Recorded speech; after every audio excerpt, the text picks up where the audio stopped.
Good morning, gearheads. I can't stop smelling my finger. That's right, the Duke got some, and I didn't even pay this time. Take that blind mic and you gearheads who think I'm a disgusting monster. The HPV and the hemorrhoids never came up, so sue me. Anyway, you aren't here to hear about my disgusting chocolate-covered cherry balloon knot or my early wagon train venereal disease. No, you are here for the great blind mic. Go to blindmic.net for all your blind mic kinks.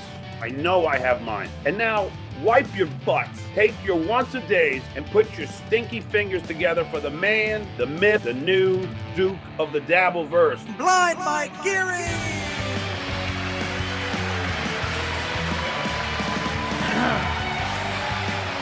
You know, some shows try to... I've noticed this on YouTube. I don't know if it's still the way the algorithm works, but some shows try to keep it clean for the first 5 or 10 minutes. I was thinking... I like that we rip the Band-Aid right off. Like, there's no chance it's going to be monetized. I like that. I enjoyed it. No, I'm being serious in a way, because I kind of hate that everyone...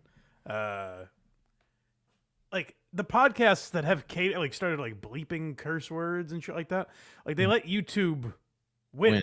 Yeah. Now it's just network television. Like we all bleep everything. It's crazy. So You heard it here first. Blind Mike Project versus YouTube. I'm pushing back. YouTube, you better not. I will take my 3,000 views elsewhere. That's right. Do you understand me? I hope they're listening. So yes, this is Craig is here. Hi. It's a big day for the Craig Accountability Task Force because we got a lot of Craig Accountability Task Force. Focus on the timestamps today because we're going to have a lot of quick segments. And I suspect Craig is going to shirk his duties unless you're vigilant. I always am. You have been very snarky with the Craig Accountability Task Force. You have not handled this well. Well, I don't want to. I'm not throwing anyone under buses, but I'm getting blamed for stuff that I have no control of. But that's assert yourself. You say you're the figurehead. You know. No, I assert myself, and you're like, now why would you do that? You say, KC, you son of a bitch. I would never get to work. I would never do such a thing. Start throwing your weight around. You are the face of the Blind Mike Project, as you tell people when you're introduced on stage. Well, I wish I still had. I might have that somewhere. I got to find that. I hope so. You can put that. We should redo that because no one was listening then. I'll see if I can find it. I only have the intro though. That took us 40 minutes last time. So that's true. That is true. Yeah, we should replay that at some point. But for anyone that doesn't know what we're talking about, Craig was once brought on stage as the creator of the Blind Mike Project. Like, by the way, like anyone would know what that is. Such a bizarre brag. No, I knew it was going to be shown, so I was like, yeah. Well, I put I said creator of very good show or something. Like if I said I'm the proprietor of Drive Time David Collins, thinking everyone would go nuts for me. Yeah, and then she said the creator of Blind Mike Project, and then got my name wrong after giving me the worst intro. This really does feel like an end of the year show. Boy, we've had a lot of crazy guest stars, haven't we? Yeah, this is our 3-year wrap up, apparently. Yes, but no, Craig Accountability Task Force, stay on this guy because boy, has he been salty about the gentlest of ribbings that this guy has given him. No, it's annoying. It's annoying. Don't block though, so I'll tell you what's annoying. Paying $5 a month and not getting the goddamn audio. That's what's annoying to these people. Folks, remember who stands with you. Yeah, me, who puts the audio up. I'm sorry Patreon fucked up your RSS feed, but it was there. Again, it's the attitude. Yeah, you know. These people just want to be massaged a little. They say, hey, there's no audio. They don't know Bill Patreon. They can't complain to him. They go to Craig, second in line. Patreon. Folks, I'm sorry about the way he behaves. He's got a lot on his plate, and the stress gets to him. Patrick Ford needs help. Why? So we got a new member, Saudi Homer. Thank you for joining. And a $2 super chat from Pat Ford. Kate Meany is one lucky lady. Good morning, gearheads. We're not going to talk about the Kate Meany. We are talking about Stuttering John today, but I don't have any Kate Meany related clips. I figure enough people have done it. But yes, John finally shagged Kate. That's the rumor going around. I like that. Not even a rumor. It's Chad Zumock proved it somehow. But, I'm so glad I'm unplugged, but I do that interests me. yes, we all are. All right. Well, we have a lot of rapid fire clips to get to today, so we'll do that. But first, I want to tell you to go to blindmike.net. If you're thinking to yourself, how can I be harassed by Craig? How can I get angry tweets in response to my very lighthearted jokes? Go to blindmike.net. You can find all of our social media there. Most importantly, Craig's. You can find all the links to the podcast, and you can become a Patreon or YouTube member for as little as $5 a month. If you're watching live right now, don't forget to smash that like button and comment and subscribe. All that helps the algorithm, helps people find the podcast. So support the show. We appreciate you. And what's going on at verygoodshow.org? Show tomorrow. Matt's coming by. We haven't done an in-person show in a while, and I believe that is what's happening going into the new year. Wow. Yeah. Matt's back, folks. Matt's back. When's Mike going to be back on? So that was he went on you know how he gets drunk once in a while and kind of goes nuts on Twitter. Oh, he still does that? He did recently, and I feel like we made some progress. I'm not sure if it's happening, but he was just hammered, be like, "I miss you guys." Oh, good. Yeah, so it might happen. His father and I think that's why he stepped away, which I understand. Sure. But all right, so go to verygoodshow.org, go to HACKRIDETheDemon.com. I'm hearing rumors that Casey Day threatening to quit again. oh, really? Not here.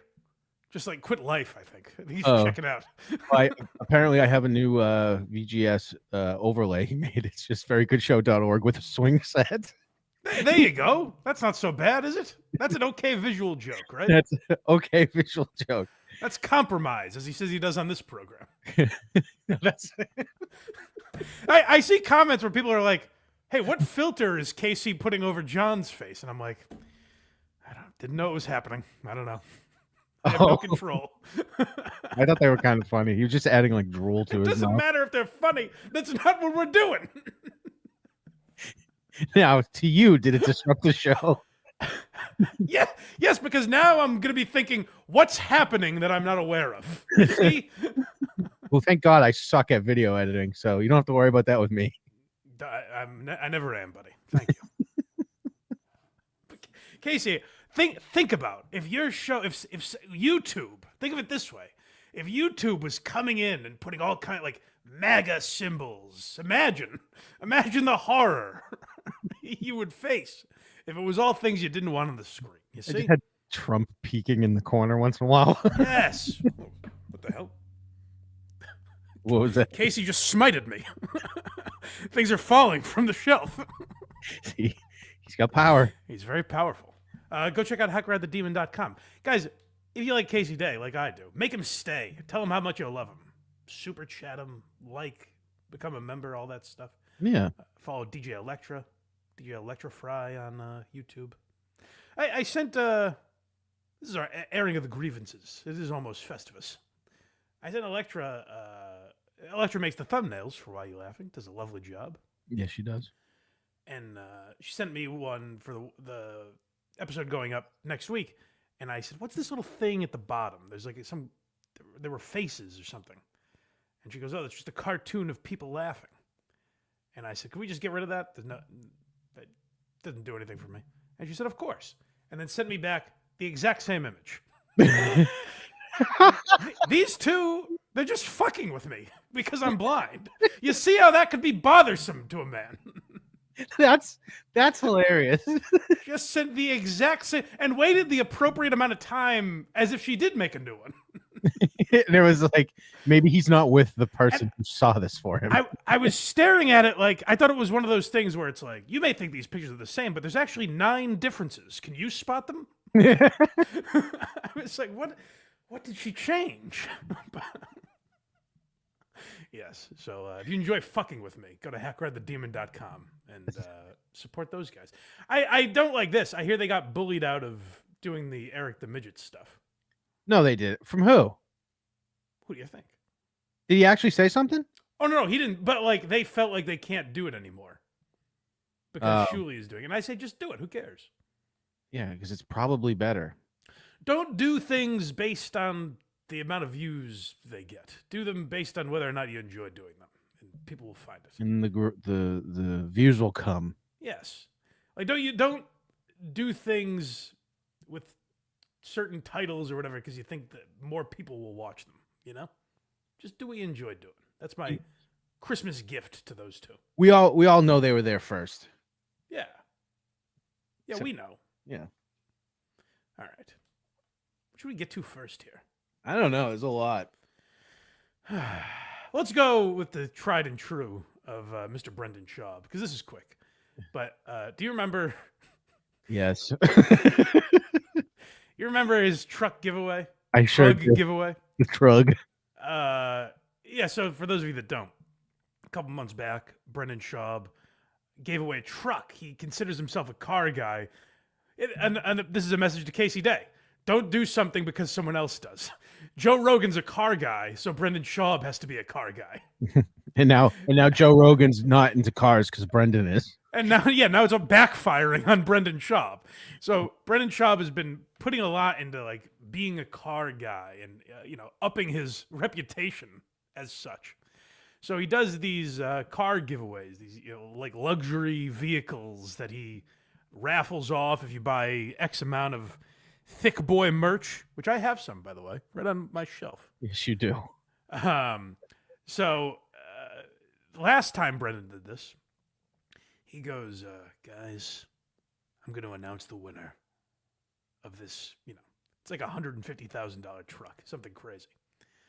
And if I'm wrong, get off my ass. I don't know cars. Maybe it's $10,000. I don't know. I don't drive. Doesn't drive, guys. Yeah. But a nice expensive truck. And Brendan gives it away. And he's like, here's the big reveal. Here's the excited contest winner. And he calls the guy on Instagram. And the guy goes, hello. And he goes, Will, I've got big news. You've won the contest. And the guy's like, okay. And he's like, Will, where are you from? And Will's like, oh, funny enough, I'm from your hometown. And I actually work on trucks and probably own an auto body shop that you've taken your cars to.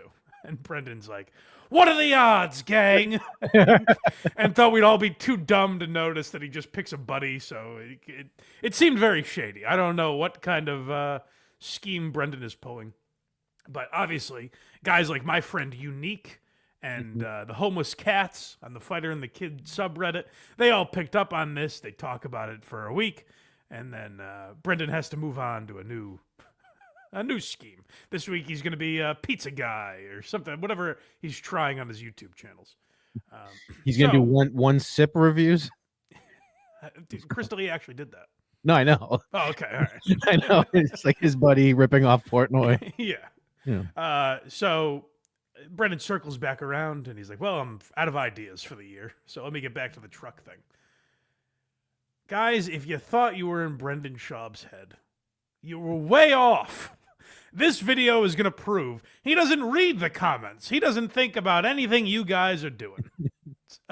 He hasn't put one ounce of thought. That guy, Will, was very real. It wasn't a friend of Brendan's, and I think this clip proves it.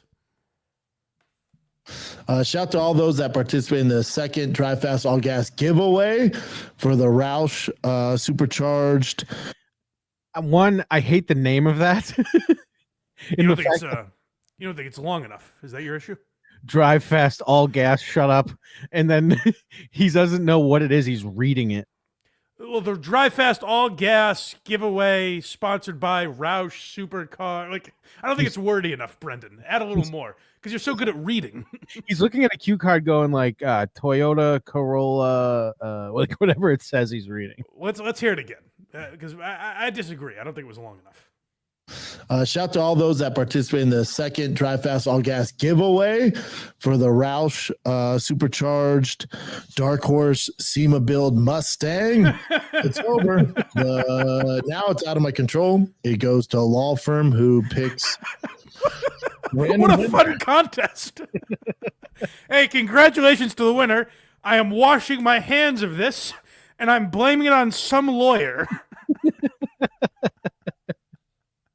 Brendan, the reason the contest is fun for fans of yours is because they're like, oh my God, I entered to win a truck from Brendan Schaub, the world's greatest comedian. Trug. Gringo Poppy himself. When I was watching Gringo Poppy when I was a kid, I never dreamt that I would be driving around in one of the same cars as Brendan Schaub. And by God, it happened. What doesn't inspire people, what doesn't tickle their nuts, is saying, hey, I'm Brendan Schaub. Some law firm is giving away a truck, and I got nothing to do with it. So bother them if you have an issue. They get all the data, and then they pick the winner, and then they let me know. This is the bummer, and this is what we're trying to talk to them about. Whoever wins. Hold on. This person's winning a very expensive truck. And Brendan goes, here's the real bummer of it all. I can't get the clout. Go back a little bit. Listen, this is a giveaway. This is an exciting moment. And this is how Brendan's presenting it, where it's like, here's the horrible news. I'll lead with the worst possible news. Winner. They get all the data, and then they pick the winner, and then they let me know. This is the bummer, and this is what we're trying to talk to them about. Whoever wins, like it happened with the last feller, Will, who was in some random part of Colorado. By the time they some get totally random, it's not a part that I've ever been to. Colorado's so big and expansive. Guys, you have to understand. The guy from my street, you believe this? He was from the other end of the street. We never went down that way. Out of my driveway, I always turned right, and he was to the left. So there was no way we ever could have, even if I wanted to, I couldn't have crossed paths with the guy. No, never. They've talked to 5 or 6 people. So they're on the phone for like hours or, a hot second. So, you film and you're like, oh my God, this is so insane. Hell yeah, man. I got to tell you, after hearing this pitch from Brendan Schaub, this contest, I will never enter it. That sounds like a life sentence. Sounds terrible. On the third phone call, you're like, yes, I want the truck. No, yes, that is my real age. My mother's maiden name is Johnson. What do you need from me? God damn, how many more of these calls do I have to do? Oh, 3 more. Good. And then I get to talk to Brendan Schaub and pretend I'm just finding out. Why are you putting them through this? By then, he's like, I already realized the taxes. I don't want it. Don't you tell them you won, get the exciting phone call, and then make them go through all the horse shit? No? You would think. You don't make them jump through fire, hope they survive, and then go, all right, now make a video for dance, monkey. I thought the legal people would pick the person, not also take account, take it on themselves to make the phone call. Not phone call. You're very wrong. 5 or 6 phone calls. Oh yeah, sorry. Hey, Will, it's me again. just hanging in. It's been a couple of weeks. Are you still driving cars? Oh, you are. Good. Okay. Time you get to me, they're drained. So hey man, you win. Oh my God, I was a different guy when I've lost 35 pounds since I won the car. Yeah, it drives better now. I had a kid, got divorced. I'm with a new woman now. My life has totally changed. Can relate. Yeah, Craig had a totally different life when he entered to win this vehicle. That's right. He's talking about me. Yeah, cool. Yeah, I just got done submitting all this information. So we're trying to figure out how to get by that, but it's kind of tough. So we'll see. But it's it's kind of tough.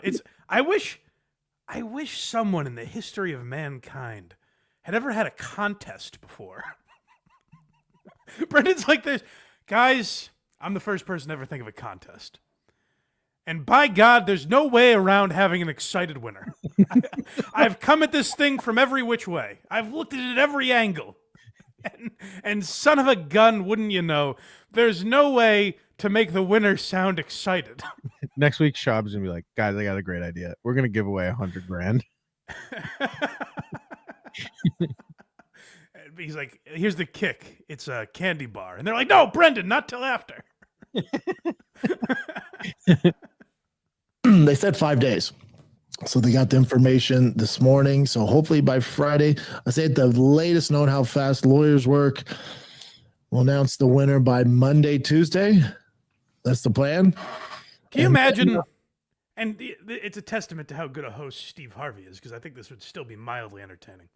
But if Family Feud episodes were just Steve Harvey coming out and going, all right, y'all, one of these families won $20,000. Now, they're going to have to go through a lot of legal paperwork they're going to have to sign off on.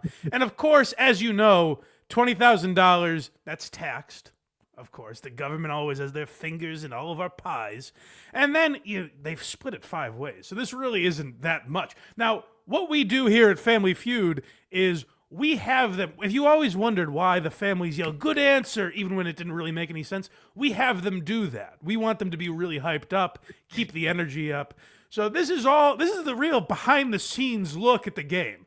Now, when someone says something sexual, believe me, we have angled the questions so the answers kind of come dirty. We know it makes a good TikTok clip, things like that. But I, Steve Harvey, am going to act like I can't believe it. I'm going to roll my eyes, drop my cards. It's going to be a whole show.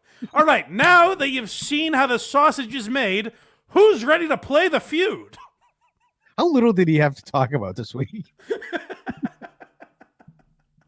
Brendan's looking at his watch. He's like, oh, only 45 more minutes of legalese before we're out of here.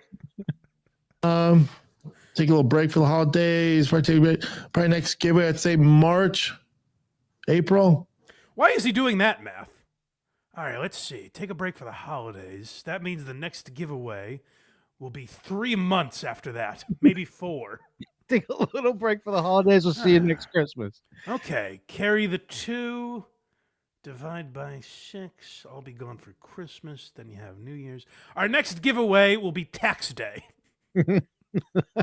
What math is he doing in his head? He's like, okay, there's winter, then there's spring. Okay, let's see here. He can't keep track. He doesn't have comedy tours anymore to keep him on track. January, February.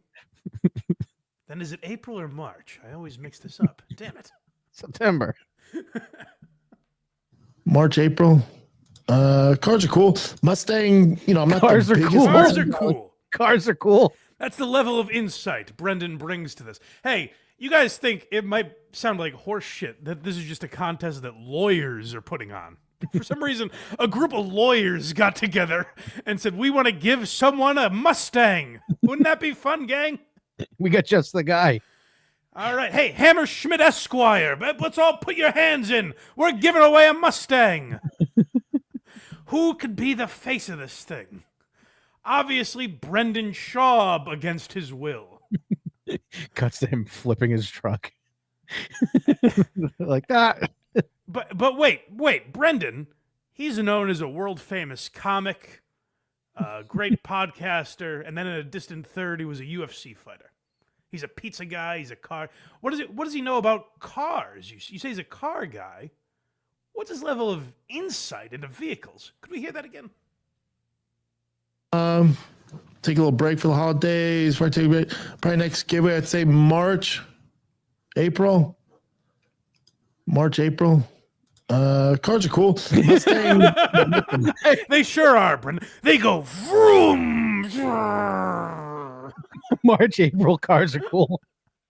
Oh, they go really fast. The transcript. This really is like Exhibit pulled into my driveway. This Mustang's got a toaster oven in the back seat.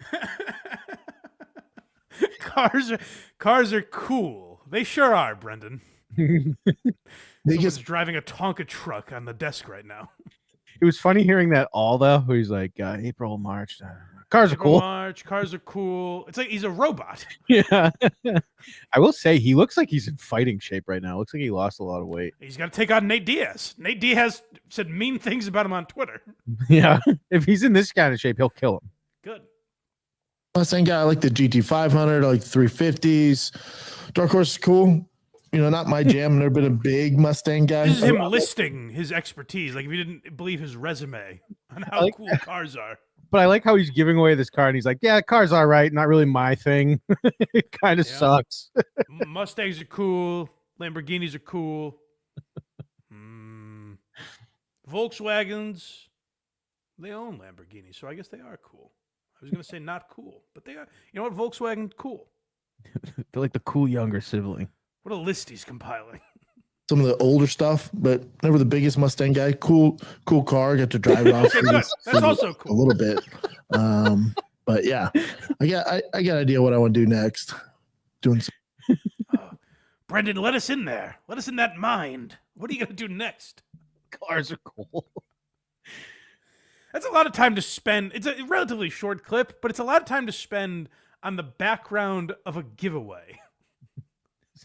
A couple people are writing 1877 cars are cool. Brendan's singing it. Yeah.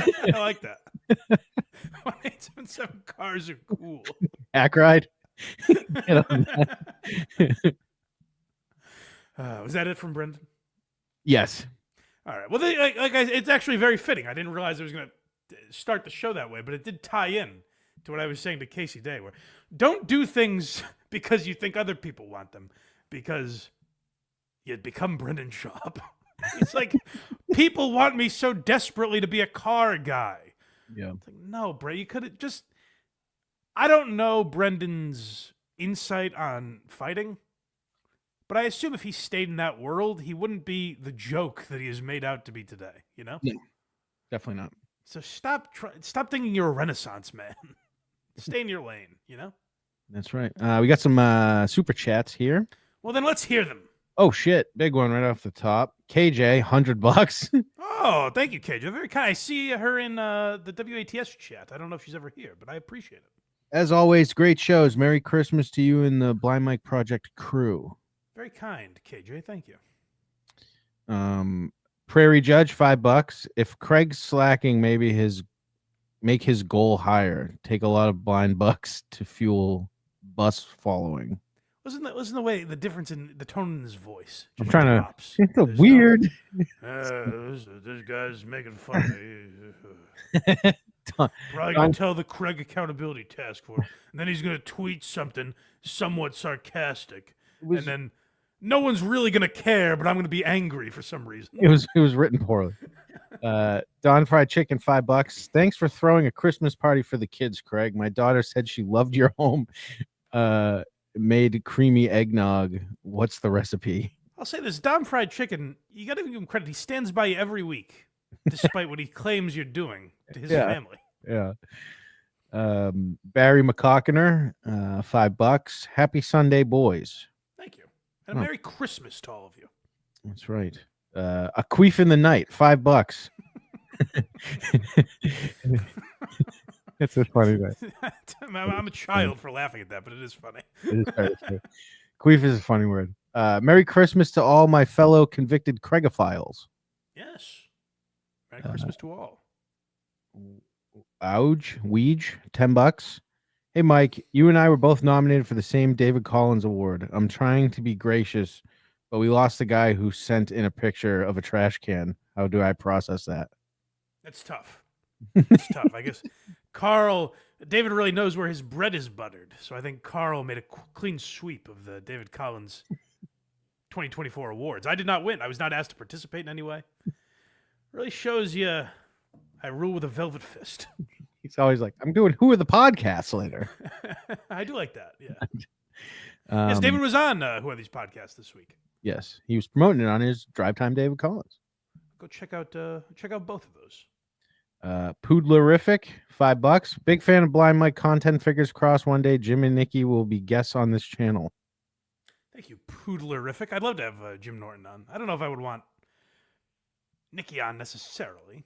If we were doing an interview with Norton, it would be Farley interviewing anyone on SNL.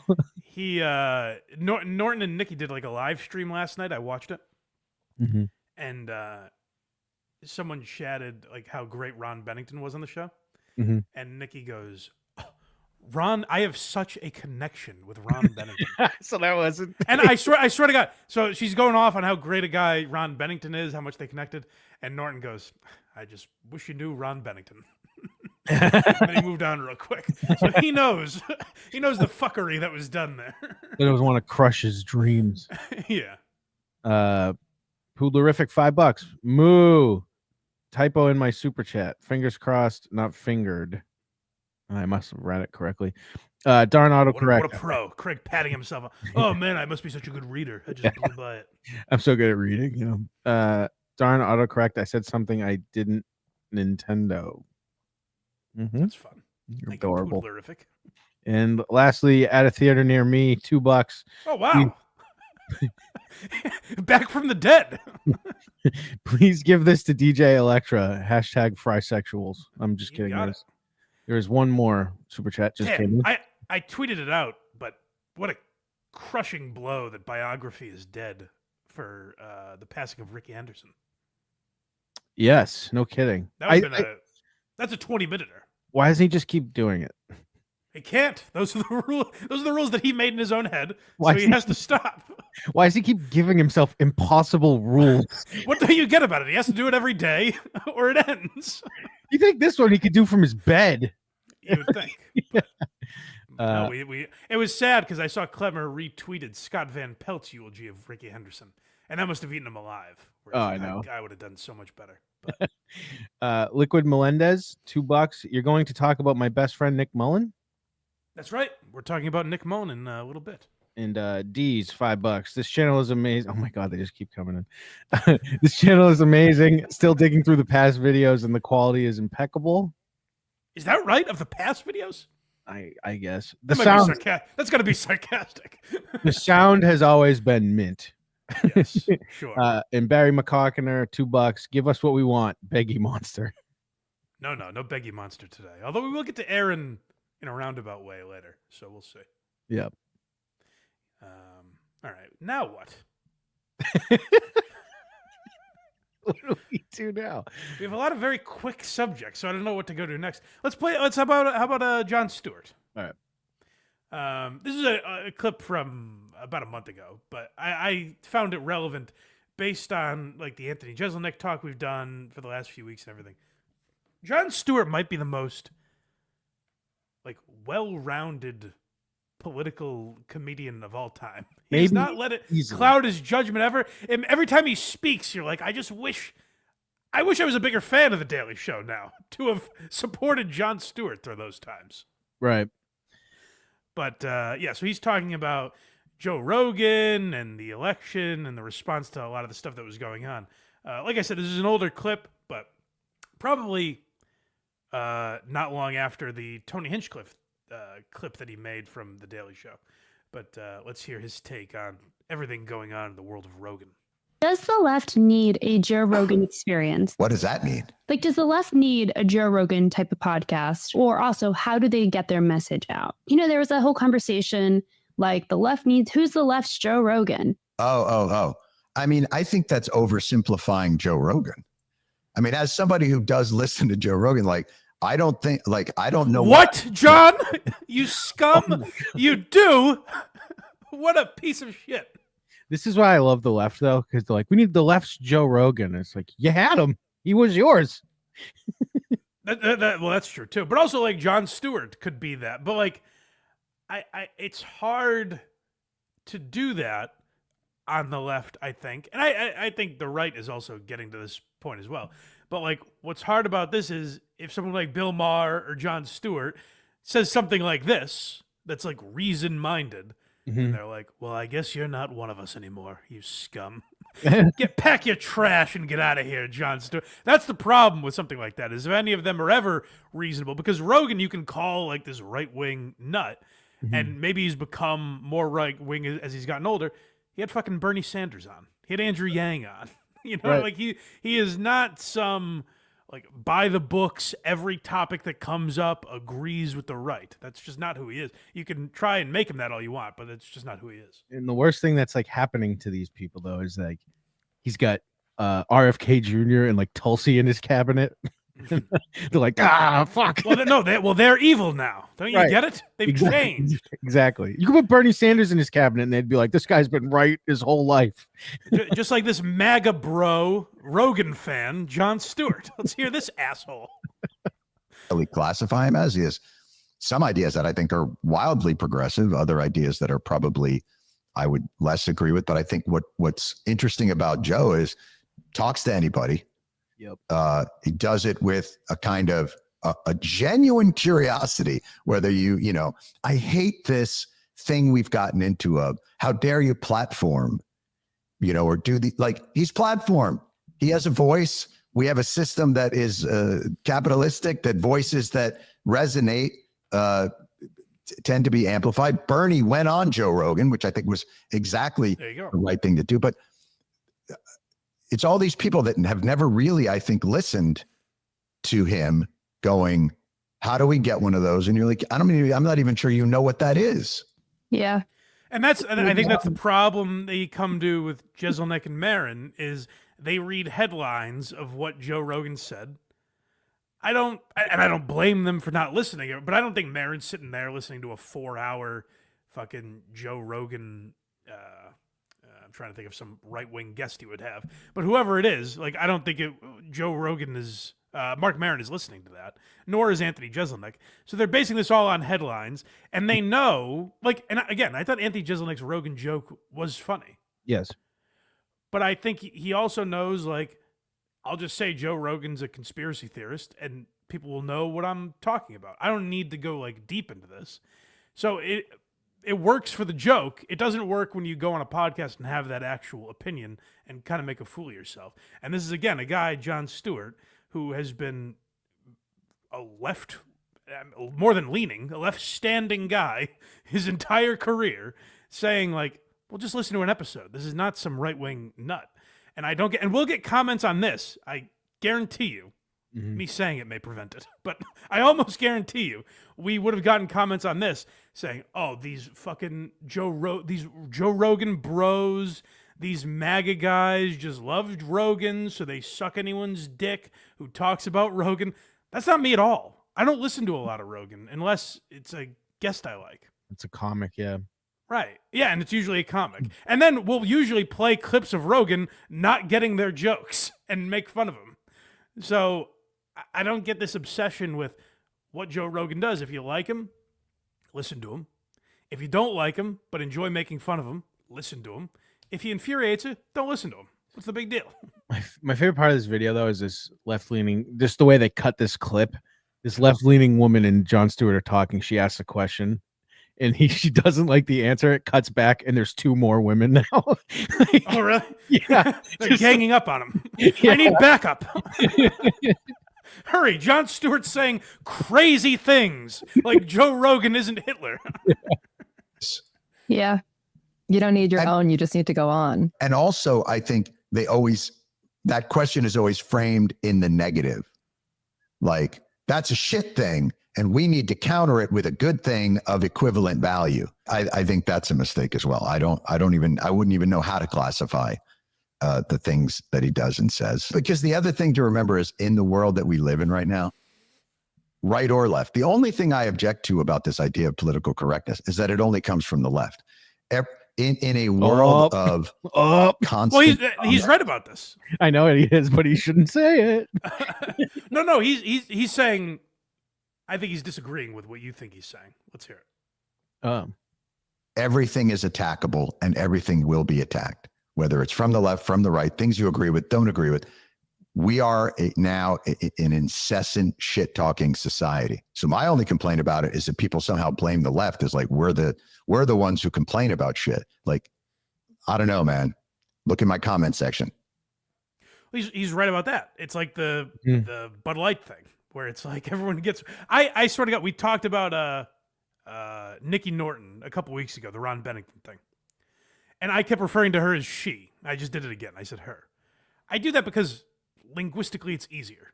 Every time I speak, I don't want to be the person that claims she is Jim Norton's wife. It just takes too long. You know who I'm talking to. If there's 3 guys in the clip and I say she, you know who I'm talking about, right? She's also not trying to win collegiate swimming competitions. Right, whatever, sure. But it's just easier. And we get comments where it's like, oh, Mike is eating up the left's propaganda. Like, they get mad at me because I called Nikki a girl. It's like, no, I just didn't feel like having that debate with you, you know? And so there are those people on both sides. Jon Stewart realizes it. And I think, I was going to say that's what kind of makes him the left's Rogan, but it's silly to be on this hunt for a political side's Joe Rogan, because part of the reason Joe Rogan has such a big audience is he talks about aliens and elk meat and taking cold showers, like weird shit that other people weren't talking about before, that an audience was like, oh, I'm interested in this. Let me hear more of it. You don't need a political ideology to be like, yeah, I take Alpha Brain. You know, now you do because it became politicized. But like Joe Rogan was just an odd guy that had unique guests on. So that doesn't even need to be politically minded. Just anyone could do that if they're a good enough interviewer. It's not that complicated. So I've been really liking what Jon Stewart is doing. Does Jon Stewart do a podcast? I know he tried he did the thing with Apple, and I think he left them. That was a clip from the Weekly Show podcast. I don't know if he normally is on it or if it's like staffers, but Jon Stewart should do a podcast. I think it would be very good.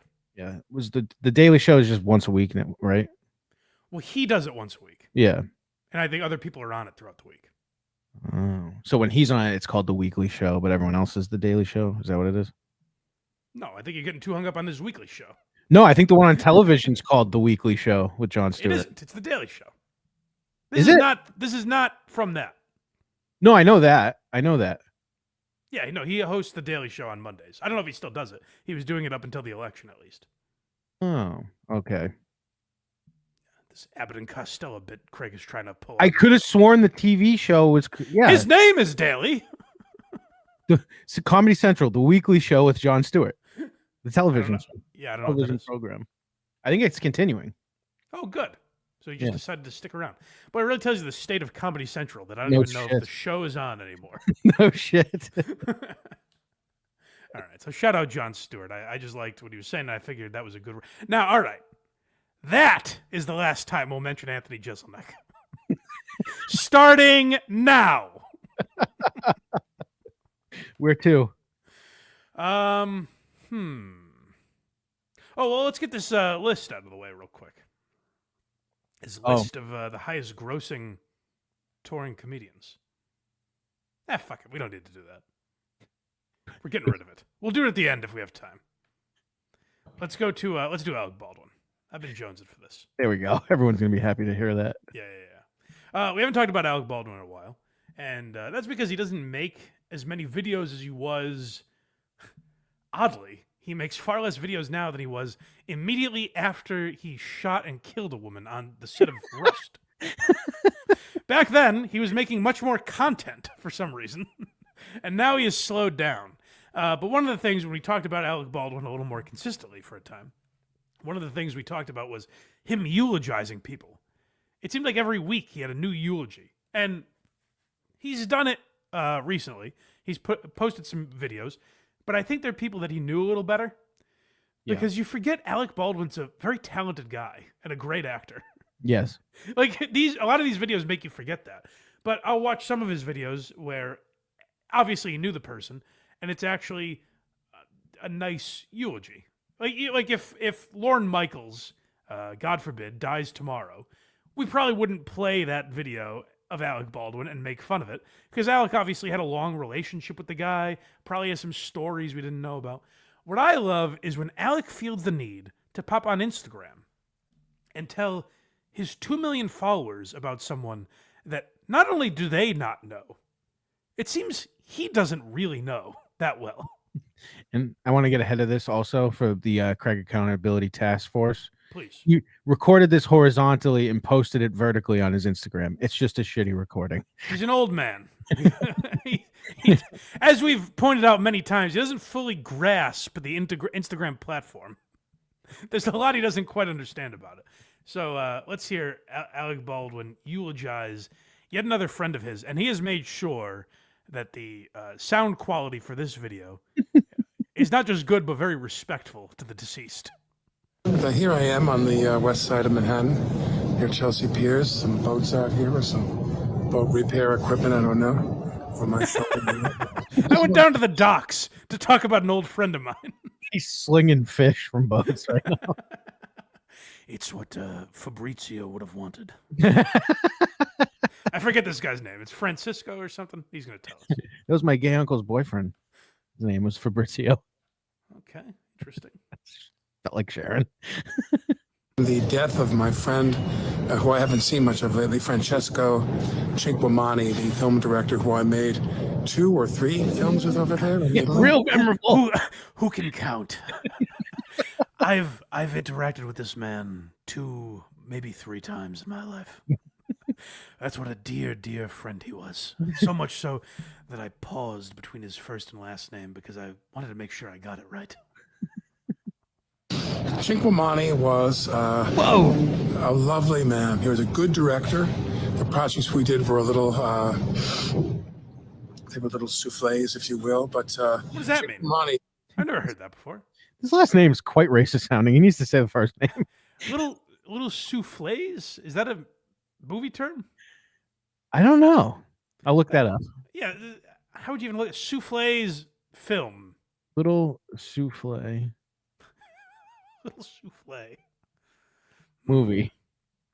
We had the little garnishes as well on set. We were making moose track ice cream on set. It was a delightful experience. It just keeps going. Souffle series. Yeah, what does that mean? It sounds like he's searching for a different word. Yeah, I think he is, because it's not giving me an answer. Souffles. These were scrumptious films. They really filled my belly. We had 45 minutes. They take a heck of a long time to prepare, but boy, are they yummy. Was a great director. Because like all of my favorite directors, he doesn't transmit his tension. He certainly doesn't have enough time on the schedule. He doesn't have enough money to make the film. But what, Alec? he did what? Just seagulls chirping. Sorry, I can't hear you. No, how are you paying tribute to your friend? Because like all of my favorite directors, he doesn't transmit his tension. He certainly doesn't have enough time on the schedule. He doesn't have enough money. It's getting louder behind him. He's not allowed that to It is. unsettle him. He's not allowed that to change him in any way. And he keeps someone's running by. Demeanor. Hilaria was like, "Oh, Alec, where are you paying tribute to your friend?" And he was like, "Well, of course, I'm going down to the docks." He probably got that from her, the little souffle. I thought, how do you say little souffles? But Alec thought, he's like, okay, my friend passed away. What's the loudest place I could go in all of New York? Just tugboats, like launching horns. Now, New York is a pretty loud city, but I'm going to go outside of the city and find an even louder venue. And warm disposition while we were filming. Francesco Cinquemani was... he clearly doesn't know this guy because he keeps repeating his name to reassure himself. Francesco Cinquemani. I was going to say, the last name got Matt and Shane's Secret Podcast in hot water. Cinquemani. I'm sure that's not right, but the more I keep saying it, the more it feels right. Real gentleman. A real, true gentleman. So, Francesco Dagosberg. It's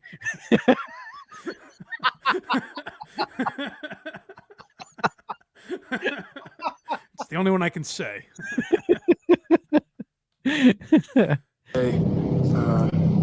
Send my sympathies to his family, and This is obnoxious. Alec, what are you saying about your friend? Rest in peace. Over there in Italy, in Rome, I suppose. Francesco Cinquemani. I'll say his name again. I know you don't believe me. It's Francesco Cinquemani. No, he said it 3 times in the last like 10 seconds. I thought maybe if I kept saying it, he would reappear, like another film I was in. Francesco Guineaman. It's getting, not only does he keep just repeating the guy's name, proving he doesn't know anything about him. He's like, this man, he's saying this over and over again. This man was a filmmaker, and his name was Francesco Cinquemani. And he made films, and his name was Francesco Cinquemani. And he made movies. They were these little souffles, and he worked on sets of films, and he directed them. And I was also in some of these films. And again, his name, Francesco Cinquemani. What did the credits say directed by? That's Francesco Cinquemani. If I keep hammering his name, it will disguise the fact that I don't know a thing about this man. Yes. Brandon from Connecticut says, say his name. Listen, I've met him 3 times in my life. His name stood out to me and nothing else. Alec, who is this a film by? That's Francesco Cinquemani. Goddamn right. If you ask me anything about his family, his life, I couldn't tell you. But I do know one thing, and that's that his birth certificate reads Francesco Cinquemani. Meanwhile, we're not even acknowledging the fact that it is getting louder and louder behind him. It's almost like the captains knew to start the boat. The moment we're coming towards land, once we see Alec going off on this eulogy. Half of New York needs to know we're coming. Hey, Alec, I see Alec over there doing a eulogy. It can't just be for anybody, is it? Oh, no. It's Francesco Cinquemani, of course. Oh, everyone give him space then. He can't, obviously, he's down at the docks, so you know he's eulogizing Francesco Cinquemani. Which I know will be the title of this episode, of course. Yeah. I always keep a title as I go and see what overthrows what, because it was 1877 cars are cool. Well, that's true. That's also good. But. So I'll have to look up the actual spelling of this guy's name. Well, the name, just to be clear, is Francesco Cinquemani. It was. Let's hear him say it again. All right, hold on. Just a really, really wonderful guy. Rest in peace over there in Italy. Huh? Francesco Alec, I can't hear you. You could hear him say the name. What are you saying about this guy? Rome, I suppose. Francesco Cinquemani. Oh, okay. Thank you. I thought you were eulogizing a guy you didn't know anything about because you weren't really giving any specific details. Other than you've met him 2, maybe 3 times. I don't know how to even spell this. Imagine. Well, this actually is necessary, Craig. If I die, I need you to make a video and head down to Logan Airport and just stand outside and wait till a plane is taking off. Just talk about what a great guy I am. Blind Mike Erie. Oh, it's Cinquemani. What's that spell? Francesco Cinquemani. There we go. There's no doubt in my mind he just liked saying the name, and that's why he's eulogizing this guy. This is the closest to a slur I can get. Oh, that's very funny. Oh, was that the end of it? That was the end of it, yeah. Oh, well, let me hit the end again. How does this wrap up? He just says his name, and then you can barely hear it, you know. I got to hear this again. and for all of us in the film community who've lost a really, really wonderful guy. And rest in peace over there in Italy, in Rome, I suppose. Francesco Cinquemani. Great guy. Thanks. Good guy? Is that what he said? Yeah. I really thought he was going to say, Francesco Cinquemani, dead at 77. like you think after the first one, you could just be like, Francisco's a good buddy of mine. That was literally, like, we talked about Clemmer a minute ago. Clemmer goes to Wikipedia and does much better eulogies of people. This is a guy Alec knew, supposedly. Well, if I keep saying let's recap what Alec just did. Francesco Cinquemani is dead. I worked with him 2, or was it 3 times? as many as 10, possibly. He directed films, and his name was Francesco Cinquemani. Little souffles. There's loud noises behind me. And one more time, let's hear it for Francesco Cinquemani. That's like he was auditioning to replace Bob Shepard at Yankee Stadium. Hey, listen, Francesco Cinquemani is a name you hear even if 747s are taking off behind you. What the fuck is happening behind Alec? I have to say this. Francesco is dead. Hurry, down to the docks. He doesn't explain why he's there. He doesn't say anything about maybe Francesco really liked boats. We'll never know. We just know he was a director. Now he's dead. And of course, his name's Francesco Cinquemani. I would never point a blank at him. Shout out to Francesco. We hardly knew you, buddy. And so did Alec.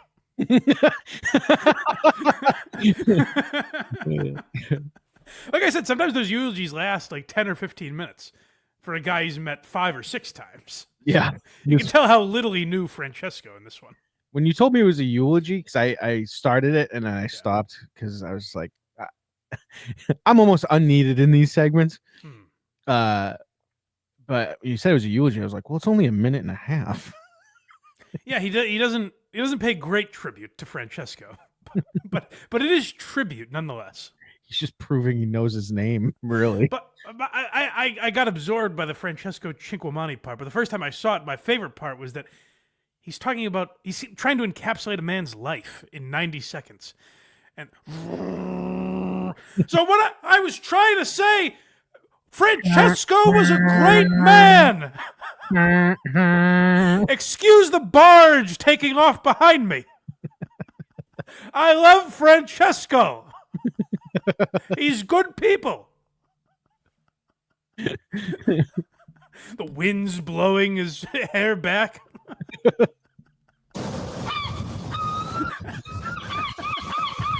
Goodbye, Francesco.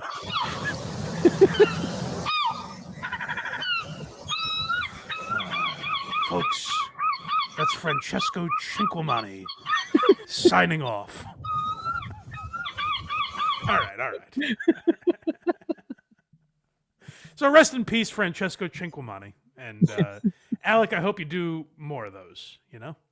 Please. I hope more people that meant virtually nothing to you pass away.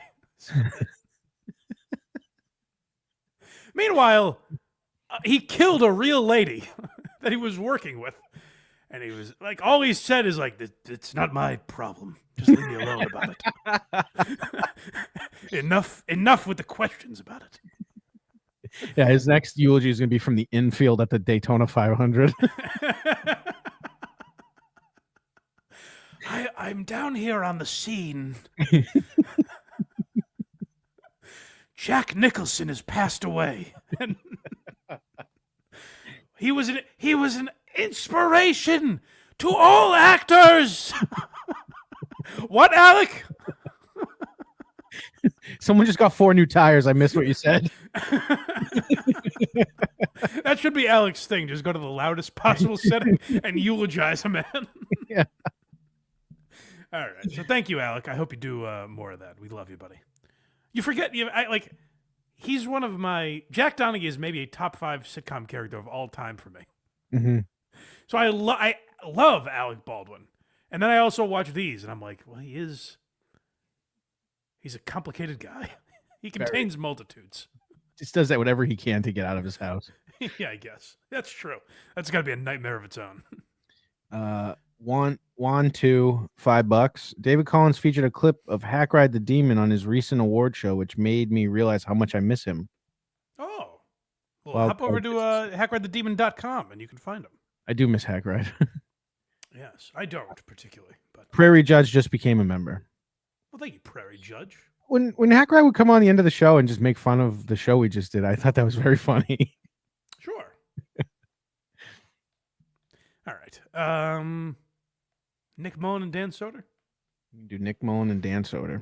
Is that all we have left, other than the big No. kahuna? No, Whitney also. Oh, let's do that first. All right. Because Nick Mullen kind of ties into what we're talking about later. Sort of. Kind of. Yeah. Let's do Whitney Cummings on Matan Evans' show. Our boy Jeremy, who tips me off to a lot of these things that I don't necessarily see throughout the week. Jeremy also sent me that Brendan Schaub clip. And he was watching Matan Evans' show, which we've talked about a couple times now.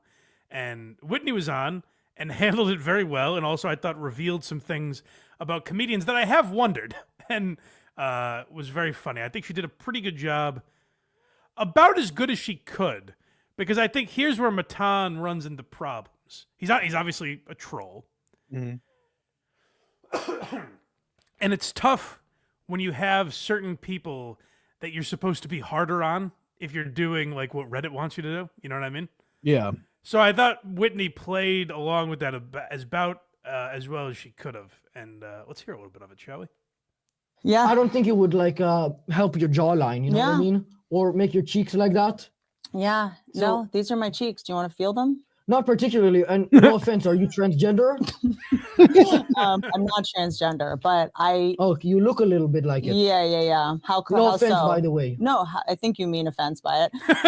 No, I was trying to be completely nice about it. But would you think that, do I seem transgender to you because of my looks or my voice or my personality or my dick or what? Mostly the first one, I think. My looks? Okay. Yeah, you look in the face a little bit like a man. Oh, really? Yeah. Thank you. People normally say this is like being like on Reddit in person. Oh, it's like meeting one of those guys. It's just like being in a Reddit chat room. I'm hanging not out on with you. Reddit. No, you are Reddit. No, I've never used the app before. No, I know, but I'm just making a point that everything you say is like Oh, it's what? like getting confronted by it. Yeah, it's like this is what Reddit says about me. And do you read comments like that? You're Sometimes. And do they hurt your feelings or no? They only hurt my feelings when they're true, I would say, when it like strikes a chord. Do you read your Reddits? Not often. I don't think there's too many about me. There's a couple. I haven't. It's funny that Whitney's finding them. Usually, I know. people talking about like what I used to do back in the day. It's less about my show. And Back in the podcast. day, aren't you 17? Yeah, like when I was like 12 or 13, I used to. I had a YouTube channel where I would talk about like the next up and coming stocks. When he was 12.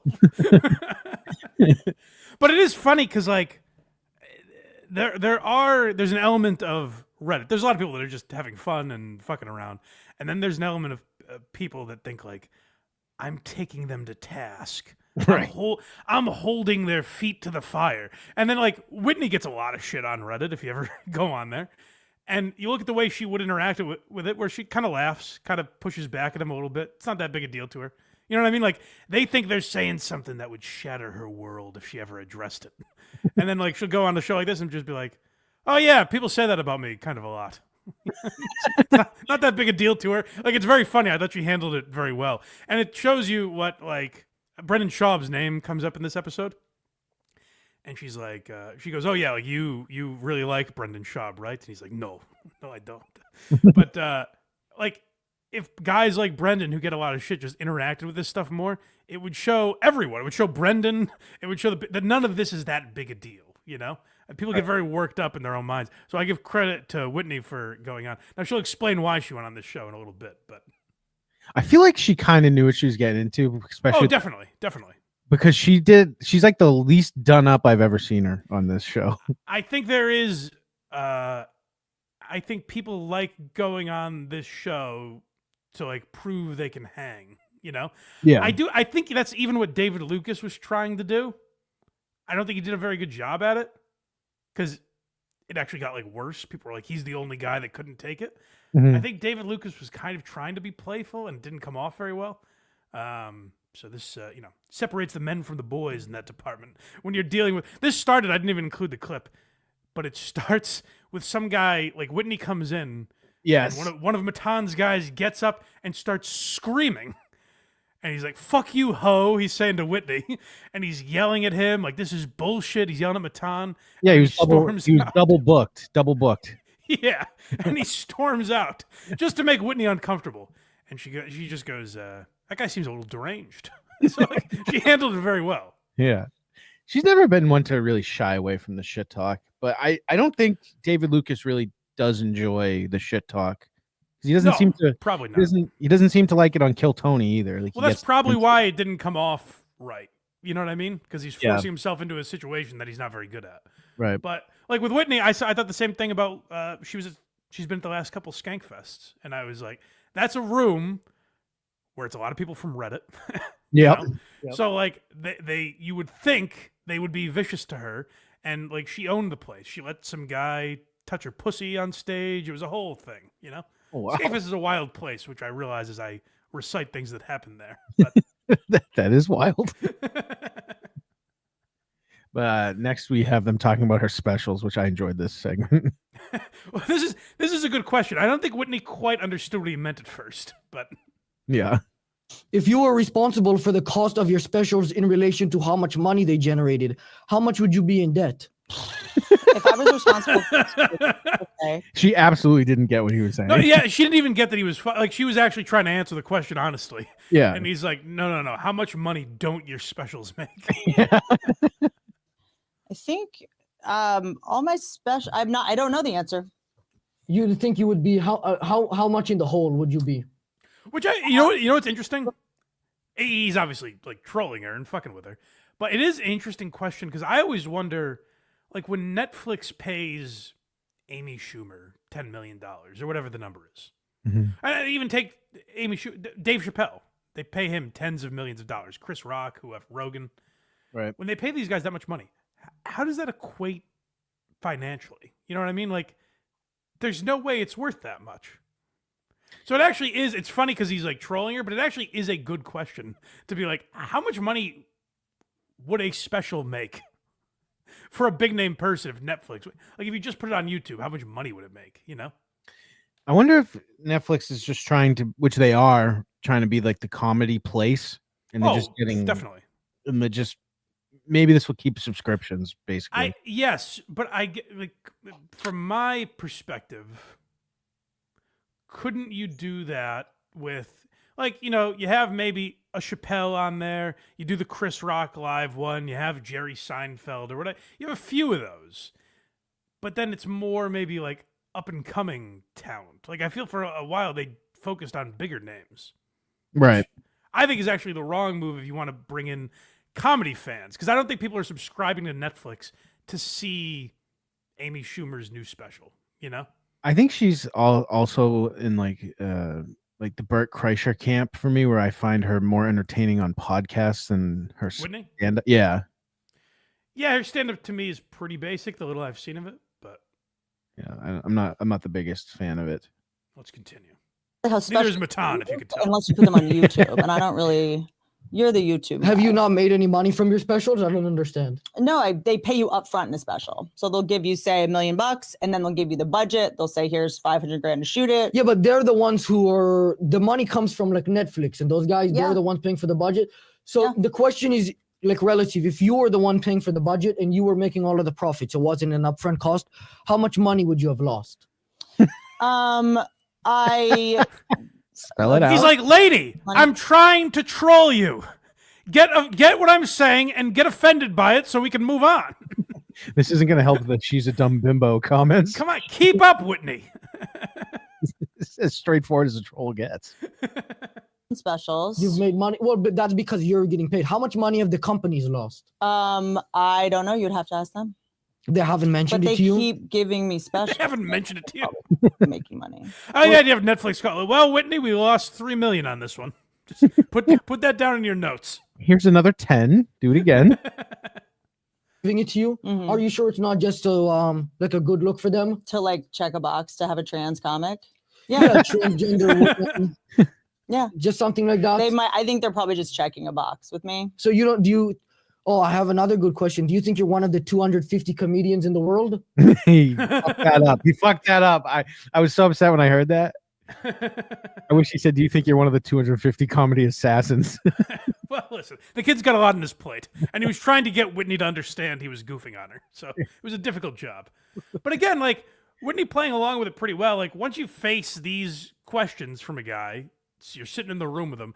Like, what more do you have to prove to people? At a certain point, you have to just be like, I don't like this person. You know what I mean? Like, but besides, instead of going on Reddit and continuing to be like, she's up, like getting angry, where like, we put a clip up from the last time we talked about Andrew Schultz, and the caption was something like, why do people hate Andrew Schultz? And people in the comments were like, he's not funny. He's irrelevant. And I'm like, no. I asked why you hate him. You don't hate someone because they're irrelevant. You know what I mean? Like, why are you angry about his career? That's a different question. Kendrick Lamar's rapping about him. He's got some relevance. I looked. He just did a podcast with 50 Cent that has 3 million views. So damn. He had the president on a month ago. Like he's relevant. You could say he sucks, but again, people misunderstand that, and they're like, they use these words incorrectly. Like hack gets thrown out a lot. Irrelevant gets thrown out a lot. They do mean something. Like words have importance, and you can't just. It's the same problem. This is what we're talking about is a much lesser degree. But like when you call everything racist, well, now nothing's racist because we've used it on everyone. You know? Right. Like when you get as passionately angry about every comic that gets successful, it means nothing. Like I like Mike David from Red Bar obviously does a great job. Please never talk about us. I'm terrified of you. We love you. But I saw like remember when Louis went on Matt and Shane and they did the President's episode? Yep. Mike David I saw like a segment about that. And he was like, "Ooh, it's called The Presidents. The President." And he was doing that thing. And I was like, "Oh, so this is like an act. You don't actually you're just hating on this because other people like it." You know? Oh, yeah. That's where I'm like you can't always. Sometimes you have to give someone props and be like, all right, they played along, good job. You know? Yeah. Also, the President's thing, like, it was They were great episodes. It was awesome, but it was also a giant troll because it was the first thing Louis did since he got and didn't talk about his right. thing. But also, like, they were very well versed in it. It wasn't done, like a corny way at all. It was just them talking. You know? Yeah. I like it was like history class with jokes in it. History class with an ex-jock as the substitute teacher. Yeah. He knows a lot, but he doesn't really give a fuck, you know? Right. By the way, did you see Shane on that college football show just trashing Nick Saban to his face? I saw some clips, yeah. That was crazy. We'll get to Shane later in the episode, but let's get back to Whitney. Do you think he's a high quality or low quality Also, human? could you iron this or is this the vibe? We just did it yesterday. You ironed this. No, he tried to get the fly. He wasn't trying to scare you. Okay. There was a fly right there. I just want you guys to know, not only are we adults with careers coming to do this, because when you start doing podcasts, it just becomes jury duty. I'm only doing this because Santino's did it. Santino only did it because we're all just doing your podcast to come get disrespected. So people don't even know why they're doing it? No, none of us. I blame it all on Bobby Lee. He set this up. But none of us want to seem like we didn't get asked. So that's why. What do you mean? I don't understand. So we come on your show because we don't want it to seem like we didn't get asked by a 17-year-old to like. Oh, okay. So you want to? That is probably a terrifying insight into how LA comics think. Oh, absolutely. Like, I think she's being totally honest here, and good for Whitney for doing it. Sure. I don't think that's necessarily why, like, Mark Norman did it. You know? No. Or Big J. I don't think, like, Mark Norman's on everyone's pod. I don't think he wants to seem like he hasn't been at. But I do think something about those LA guys where it's like, oh, if I do this, Reddit will forgive me. The Twitter comments will be so much nicer if I do Matan's show. And I think it's fun. Like, it's funny that Whitney just blurts that out because I think she is completely accurate for a lot of people. This is the last clip. It's just labeled "Great question," and it is. His delivery of it. You'll hear a setup question, but then he gets to what is probably Matan's best delivered question ever that I've heard, anyways. How much would somebody have to pay you to launch a super missile and destroy Earth? Like $80. $80. What would you do with it? Buy some bacon. Okay, this is in relation to your answer. Do you think the funniest female comedian is funnier than a crow who knows several phrases?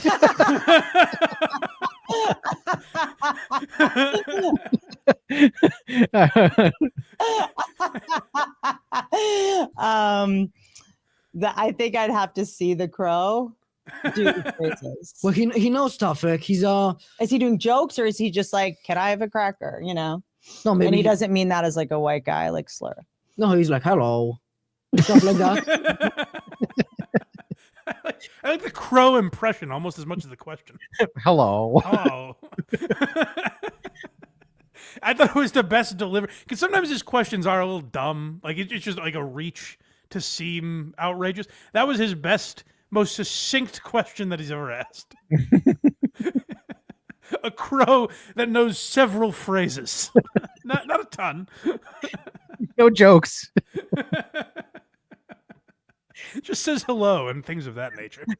Wait, how mad was Whitney that she laughed when he said hello? But again, like Whitney, like that really got her. You could tell. Yeah. Like there is, I think she's a good sport and better than a lot. And again, like if Amy Schumer did shit like that, now I don't think it would help. But like early on, when she was fun, like when she put out a special that was like not bad, or like Inside Amy Schumer, like the first couple seasons were like not bad.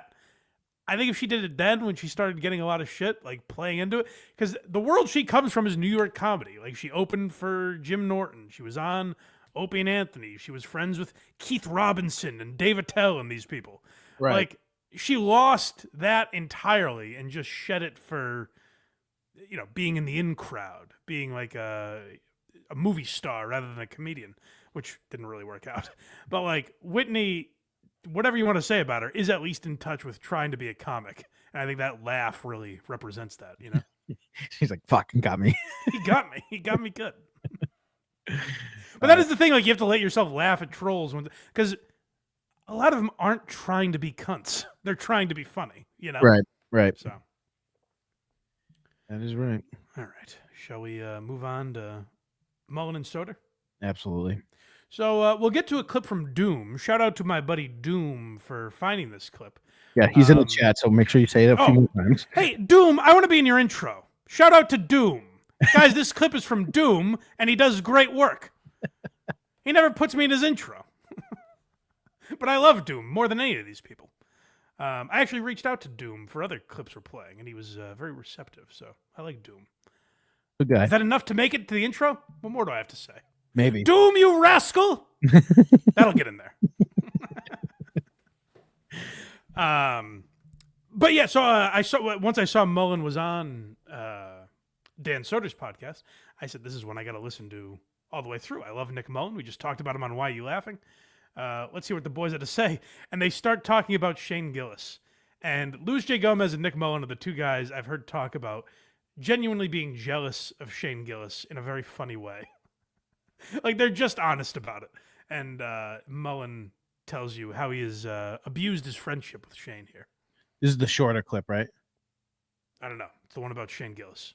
Okay.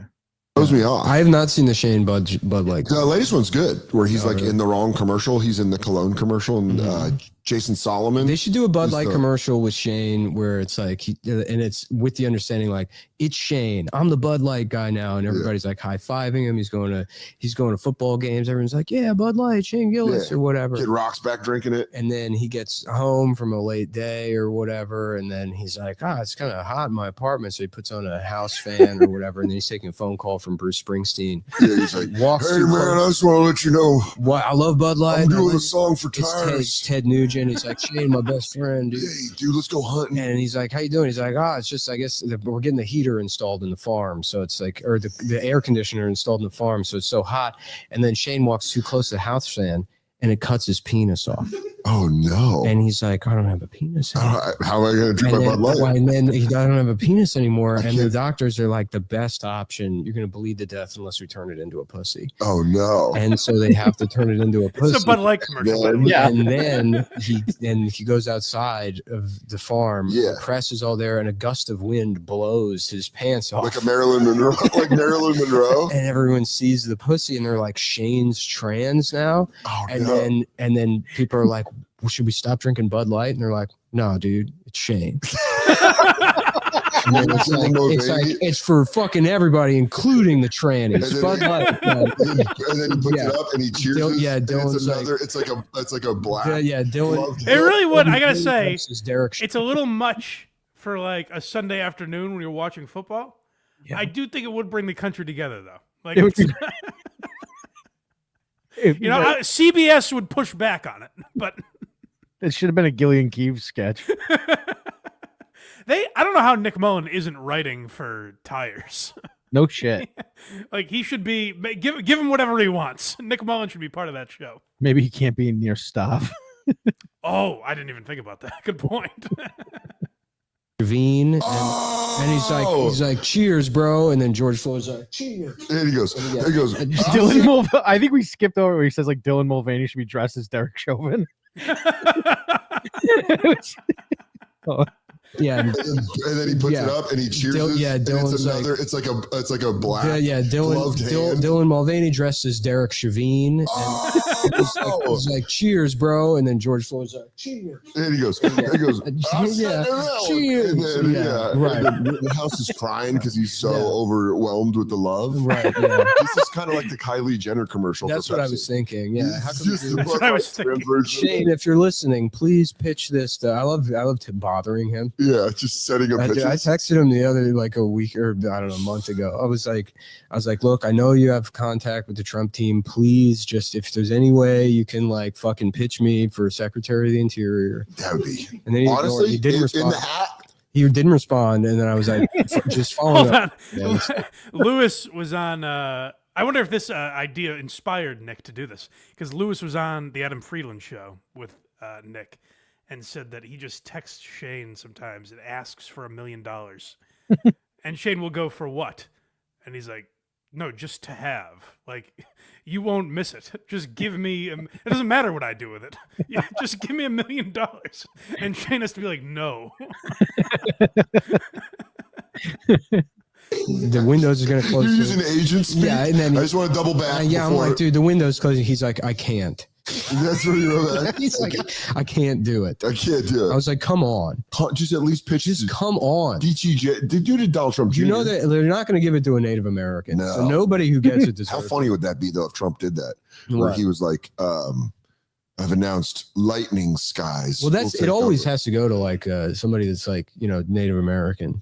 What what is it called? And it's usually what's the like a white person with a bolo tie. Yeah, what's the position called? Like Secretary of the Interior. Secretary of the Interior. I think it's always the Native American. It's an old cowboy. Right. Yeah. Where he's like, hey, or prospector. Yeah. He's like, there's so much hills. I will say this is what it's interesting to look at this and think of like how delicate the chemistry of podcasting is. Mm-hmm.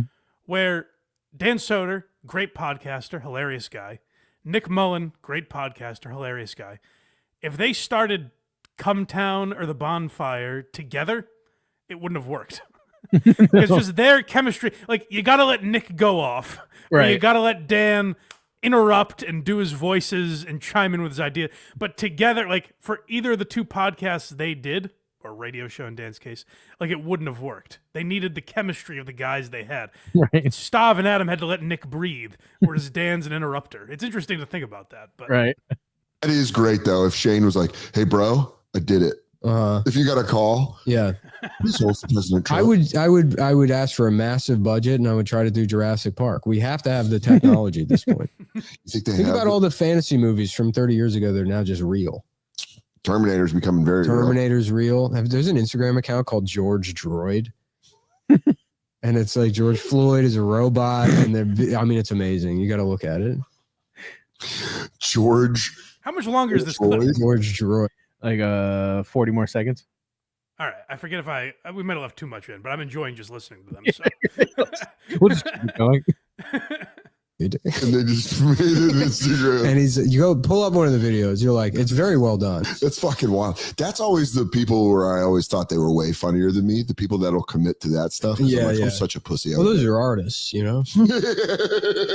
Those are real artists. Those are the ones the agents are afraid of. We're just dog shit content creators. Yeah, we're just slop makers. Yeah, right. It is very funny to do stand-up comedy. It is funny that stand-up comedy has the money. All right. It does. Oh yeah. Oh yeah. No, keep going. Actually, sorry. Right now, it won't for long. Of course not. No, like I would probably say 5 to 10 years. Yeah, I'm just got to get it in now. Right. Yeah, just do what you can, make the bag, and then get out of there and throw it all in crypto. I guess. Mullen, that's the. I did. All right. I do wonder. I made that like a 40-minute clip. It should have ended when they stopped talking about Shane. But my favorite part was that he goes, that Shane had to respond, "I can't." Like after Nick texting him, get a hold of Trump for me, and then he keeps texting him to the point where Shane had to be like, "I can't do that." Like how he's like, yeah, he didn't respond. So like a week later, I was like, just following up. Shane, come on. I think that's why like Shane has kind of avoided people turning on, like fans turning on him, because he seems like a very likable guy that you want to be as successful as he is. Yeah. Where like I think the answer to my question about Andrew Schultz is like, you look at the accent and the entourage he rolls with and all that shit, and you don't love the idea that he has a ton of money. Right. You know, like, Shane's still at like a 99 restaurant drinking beers. Drinking Bud Lights, watching college football. Yeah. Like you want him, you like that a guy like Nick Mullen is like, "Shane, I've got an idea." And Shane has to reply, "I can't." He didn't change his number yet. Yeah. So, and you like that he goes on college game day and fucks with Saban, you know? Was Saban playful with him at all? I couldn't tell, which makes me think no. That's what I like about Belichick. I think Belichick would have been. Oh, definitely. I think if he was fucking with Belichick, I think Belichick has a sense of humor. I don't know if Saban does or not. Well, he's a coach again, so he might not know. Yeah. All right. So the reason this episode caught my eye, and again, Doom, you son of an onion, you. I feel like that'll get in, right? Sure. That's the kind of thing he would use. I hope. Hey, Doom's sick. I hope that goes in before yours. That would really chap my ass. But Doom posted this clip. Nick Mullen, and this is a dangerous road we're about to go down here. Mm-hmm. Because if Nick Mullen dedicates his life to this, which is not impossible. Yep. That could be. We could ruin the Dabbleverse. Could ruin a genius mind like Nick Mullen. Please don't, Nick. By piquing his interest. So, Nick, stay away. I know it's interesting, but it'll consume your life. So, Nick Mullen discovered... Talk it over with Big J before you step any further into this. Yes. Yeah. Big J's like, "Oh, I got to tell you. I almost made the same mistake once." So, Nick Mullen discovered who Nick Rekieta is. And he tells Dan Soder... And here's the other thing. An innocent boy like Dan Soder, who isn't in these internet worlds at all, we could be corrupting him here. So, as a fan of these guys, it breaks my heart to see they could be sucked into the same loop that I am. Yeah, so there's a guy on YouTube that he's like a YouTube lawyer, Okay. Who do you know this story already?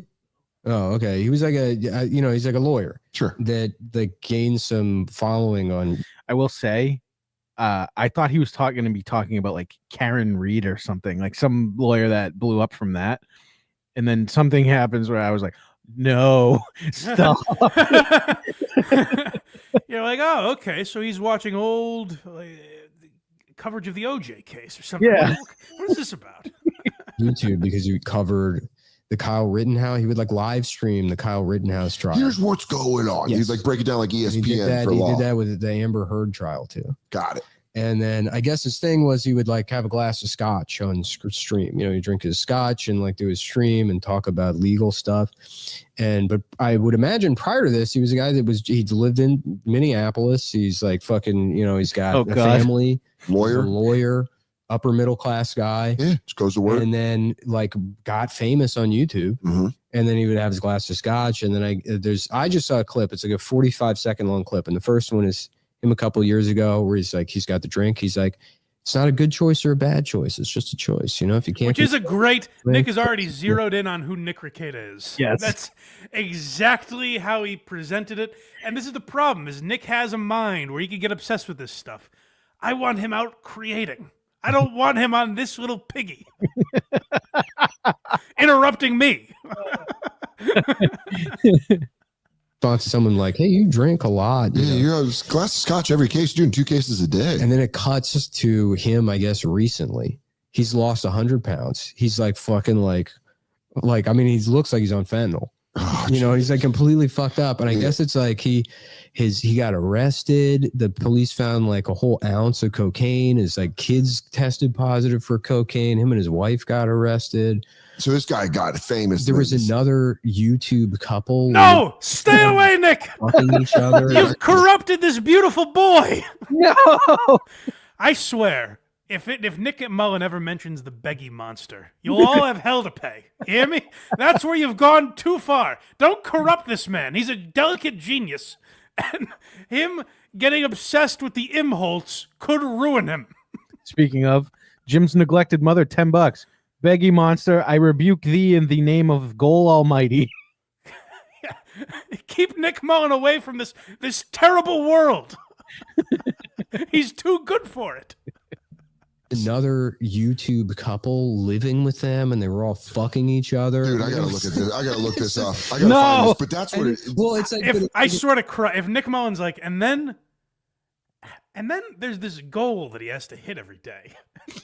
And now there's a leaderboard for the goal, and the rules are always changing about the goal, and sometimes he tries to be nice to the audience. He's like, I think I'm going to retire from comedy and just study the goal every day. The chat is like, join us, Nick. No, don't listen to them, Nick.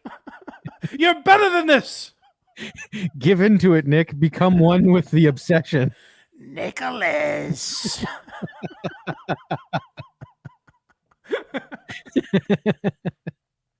Crazy because it's fucking YouTube. Well, like some guy got you know, I got 100,000 people watching my stream, and then he just goes casino. I really enjoyed Come Eats in Our Garden, Nick. Adam's a bug. Imagine how much money you could make if you were hitting your goal. We said we weren't doing the Beggy Monster today. Look how powerful he is. But here I am. That's what happens. Because you know, the people like, that used to make I'm music, ace, dude. I'm fucking But people that used to make music and would get like that kind of pussy. Yeah. Now you see them go like, well, we don't have that anymore. It's but gone. that's the thing. It's not even like they're adding such different insight that I hadn't really thought about. Damn it! Oh no, no, they're good at it.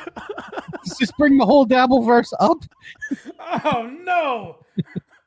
Bit more money, but it's like something about just that exposure. You're like, well, I guess I got to be a drug addict and have a third. God damn, I'm gonna watch this. I gotta. No, Dan, get away! Run away, Macho Man, quick!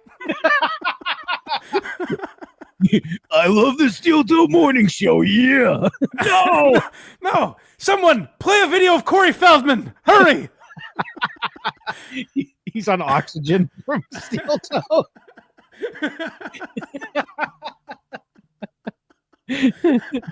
Oh, fascinating. Yeah, because you don't know what, like, especially now with internet celebrities, like a YouTube thing, you watch them when they're regular, and you. I hate the fact that Aaron's gonna watch this and be like, "I was just called a YouTube celebrity."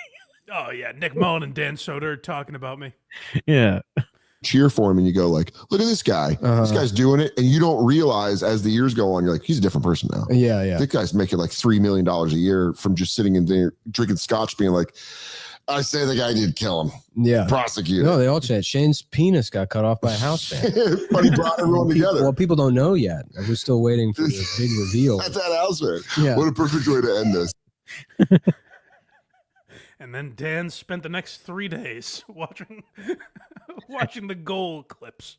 I heard Real Nick Media Player. Nick hasn't slept since. It's such a thing. Like, I would never think about it, of course. Why would I connect Nick Mullen to Nick Rekieta? And then when he brings him up, I'm like, that's such a thing he would dive deep into and get interested in. It's perfect for him. Fuck. I just hope it doesn't consume his brain and ruin him. I've learned myself it can do that to people. Pat Ford, R.I.P. Yes, we've lost a good man, a father.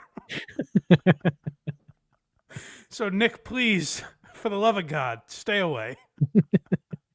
It would be great, but your mind could be put to better uses. And then when I hear Dan go like, oh, that's interesting. It's like, oh, he would add a totally funny, different element that Nick doesn't bring. He's going to have a perfect M. Holt impression by next week. Damn it! He's going to put Tukey to shame. We don't stand a chance. His Beggy Monster is going to be way better than Mike's. It's not even close. People won't even remember I did it. It'll become the Soder Beggy Monster.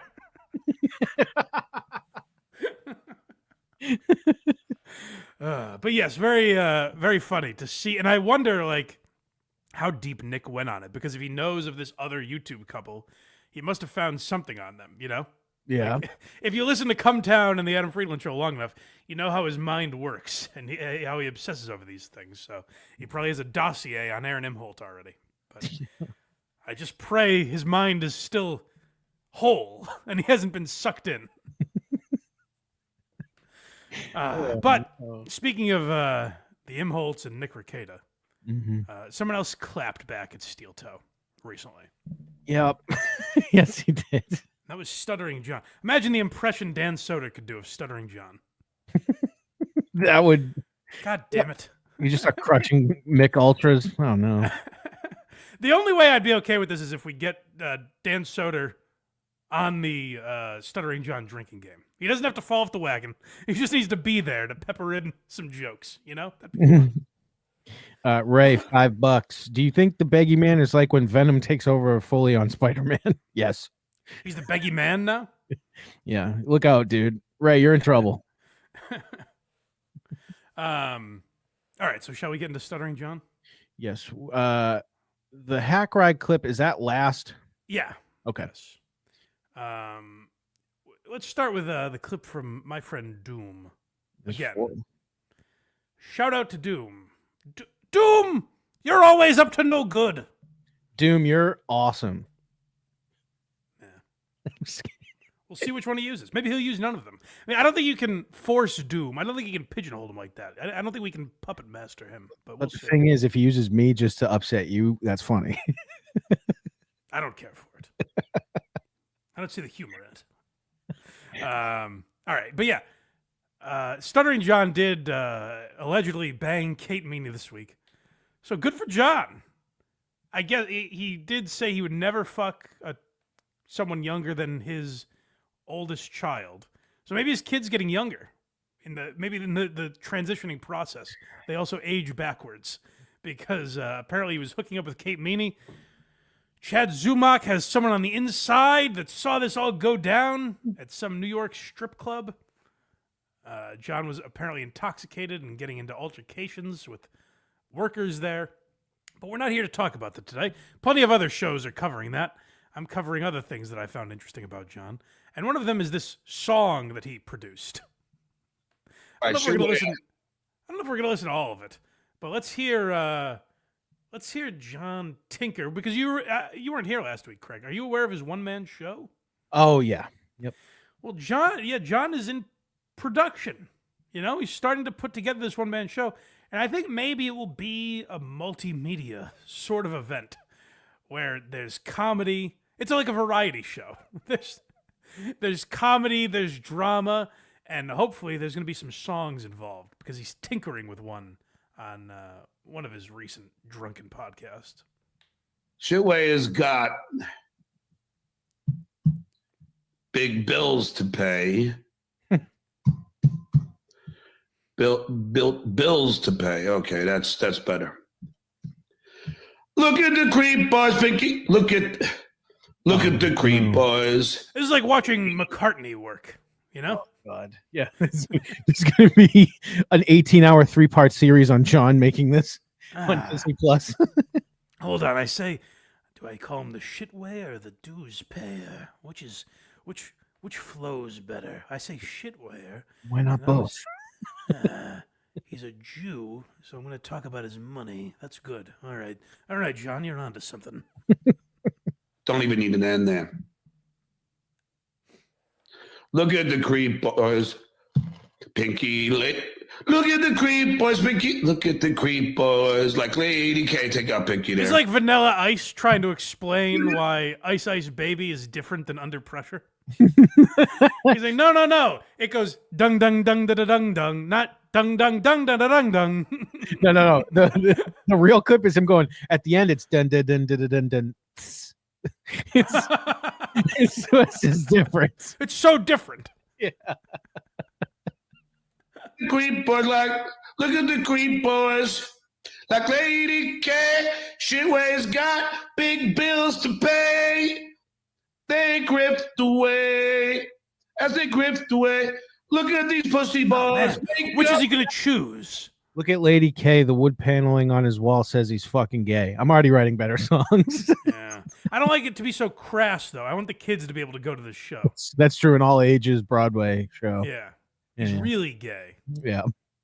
Guys, just so they can feed their fat wives and grip away. I gotta say, the one line that made me laugh is the fat wives thing. It's because it's so unnecessary. I wasn't expecting it. John just goes after their wives for no. Also, Jenny Jingles has been on camera many times. I don't believe she's fat. Nope. I don't know where it comes from, but he's an asshole. Oh, well, maybe that's it. Yes. And when double verse, and when double, I can't crack this case. Damn it! How do I call this shitwayer lazy? No.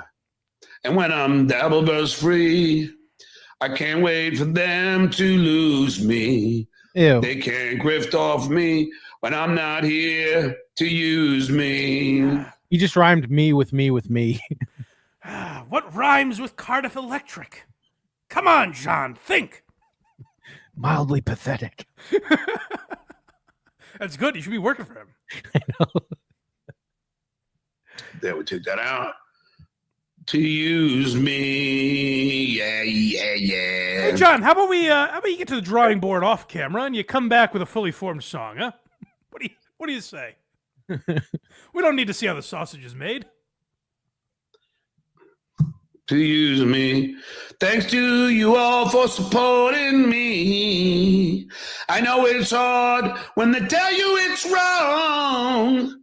Ew. I'll soon be in your city, having a blast, making you laugh. Look at these creep boys that sell their soul just to make their bank accounts whole and gripped away.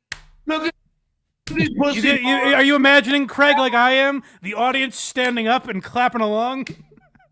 Thinking, I wish Uncle Cracker was ever this good. Yeah, I'm expecting John to be expecting that, and then the seats to be empty. In John's mind right now, he is in the round at Madison Square Garden. Right. And everyone is going, hey, fuck Lady K, John, we're with you. They're holding their phones up. So they can feed their big fat wives and gripped away. Yeah, I'm not. Remember, I'm the guy that's don't go after family members.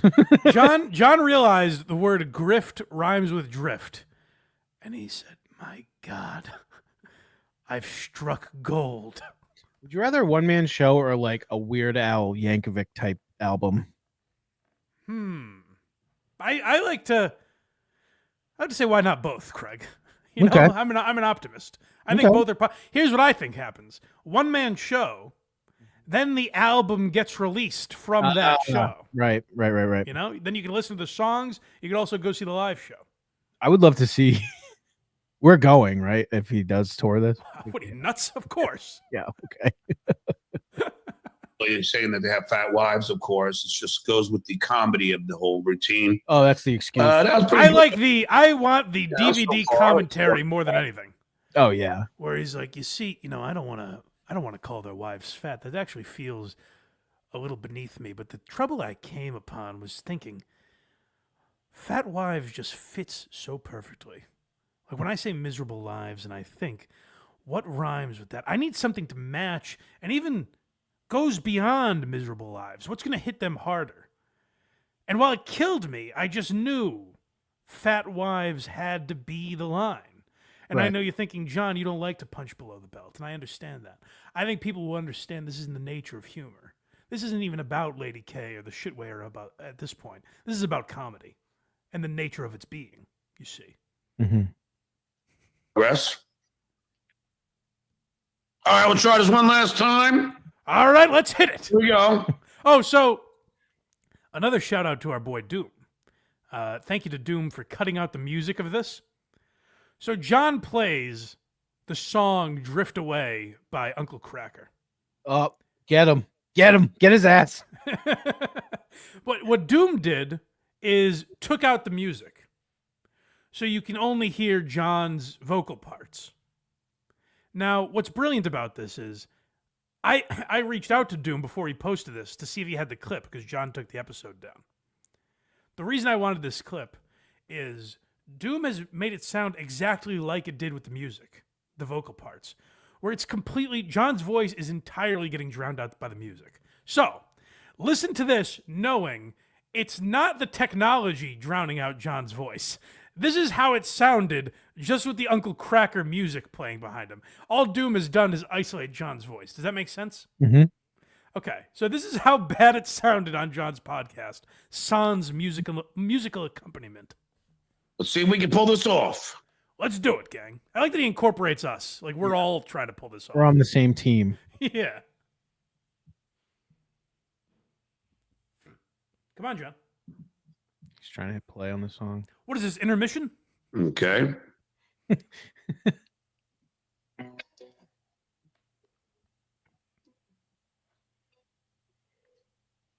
He's waiting for his setup. Day after day, I'm so amazed. All right. Just how dumb the devil box is. I just want to wait for the part where his voice completely All gets drowned out. here to get losers to pay. I'm guessing it's the chorus. But all they do is lie. We laugh and sigh. Yep. So the music takes over and you can't hear anything he's saying. So it's much like Alec Baldwin's eulogy where it's like Francesco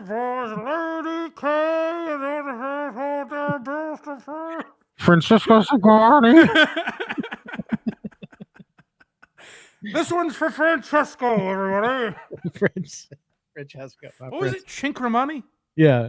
Yeah, okay. Francesco Cinquemani. Cinquemani. Cinquemani. I said Cinquemani. I thought it was the guy's name, okay? You can play the clip of me all you want. You can try to cancel me. There's so much of this. I hate this going after a guy for jokes he's making. And now, listen to what the shitway has said about me last night. I'm very mad at him. I want his YouTube channel taken down. It's like, I went down to Chinatown and I was eulogizing him. Look at these pussy boy makeup lies.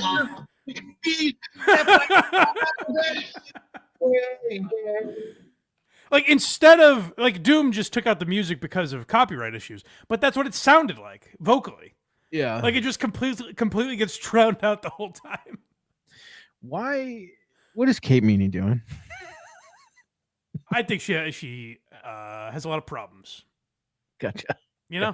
Yeah. I say to each their own. I would ask more, what is John doing being a 60-year-old man out doing blow and fucking a 25-year-old that he was out at a strip club with and getting into fights with the bouncers. But again, I'm not going to knock the guy for banging a young Kate Meany. Good for him, I guess. You know, I remember, Craig, I don't know if you remember this. Mm-hmm. I was almost brought to federal court. Yes, I do.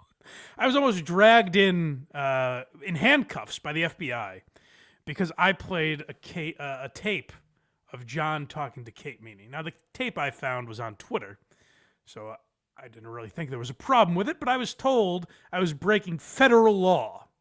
Yep. And part of the reason John was so concerned about this was Kate Meany has a lot of problems. She's a drug-addled young girl. Right. And I tried to reach out to a mother to tell her that. So this is a girl with a lot of problems. John saw himself as a father figure. I think to then give that girl coke and fuck her probably is a moral gray area. But again, I say good for John for getting his dick wet, you know? Who am I to shame? Listen, Mike, it's the first time I haven't paid for it in 5 years. The Cuban girl and the Vietnamese girl, I was lying about them, all right? I can admit it now.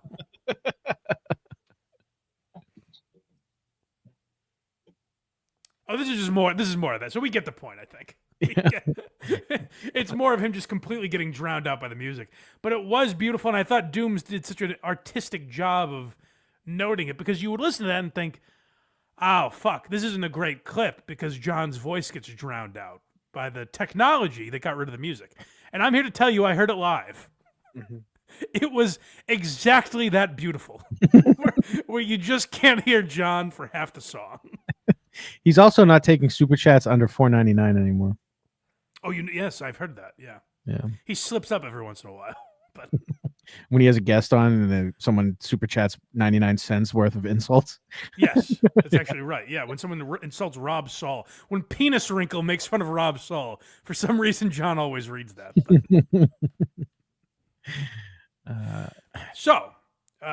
Worlds colliding now. Yeah, this is what really caught my eye from that same show is I think John forgets he did this. He did this like 2 months ago. Where he played a clip of Aaron and was like, I never really talk about this guy, but he made fun of me mildly for 1 second, so I gotta talk about him. So then John discovered this clip of Aaron M. Holt that we played like a month and a half ago. It's an old clip. It's from Thanksgiving, I think, or before. So John discovers it, thinks it's today, and also thinks he's talking about Aaron.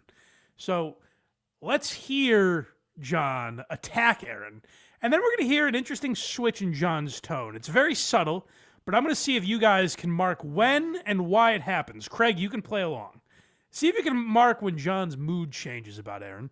But let's first hear him very angry about Aaron making fun of him. But apparently he believes that...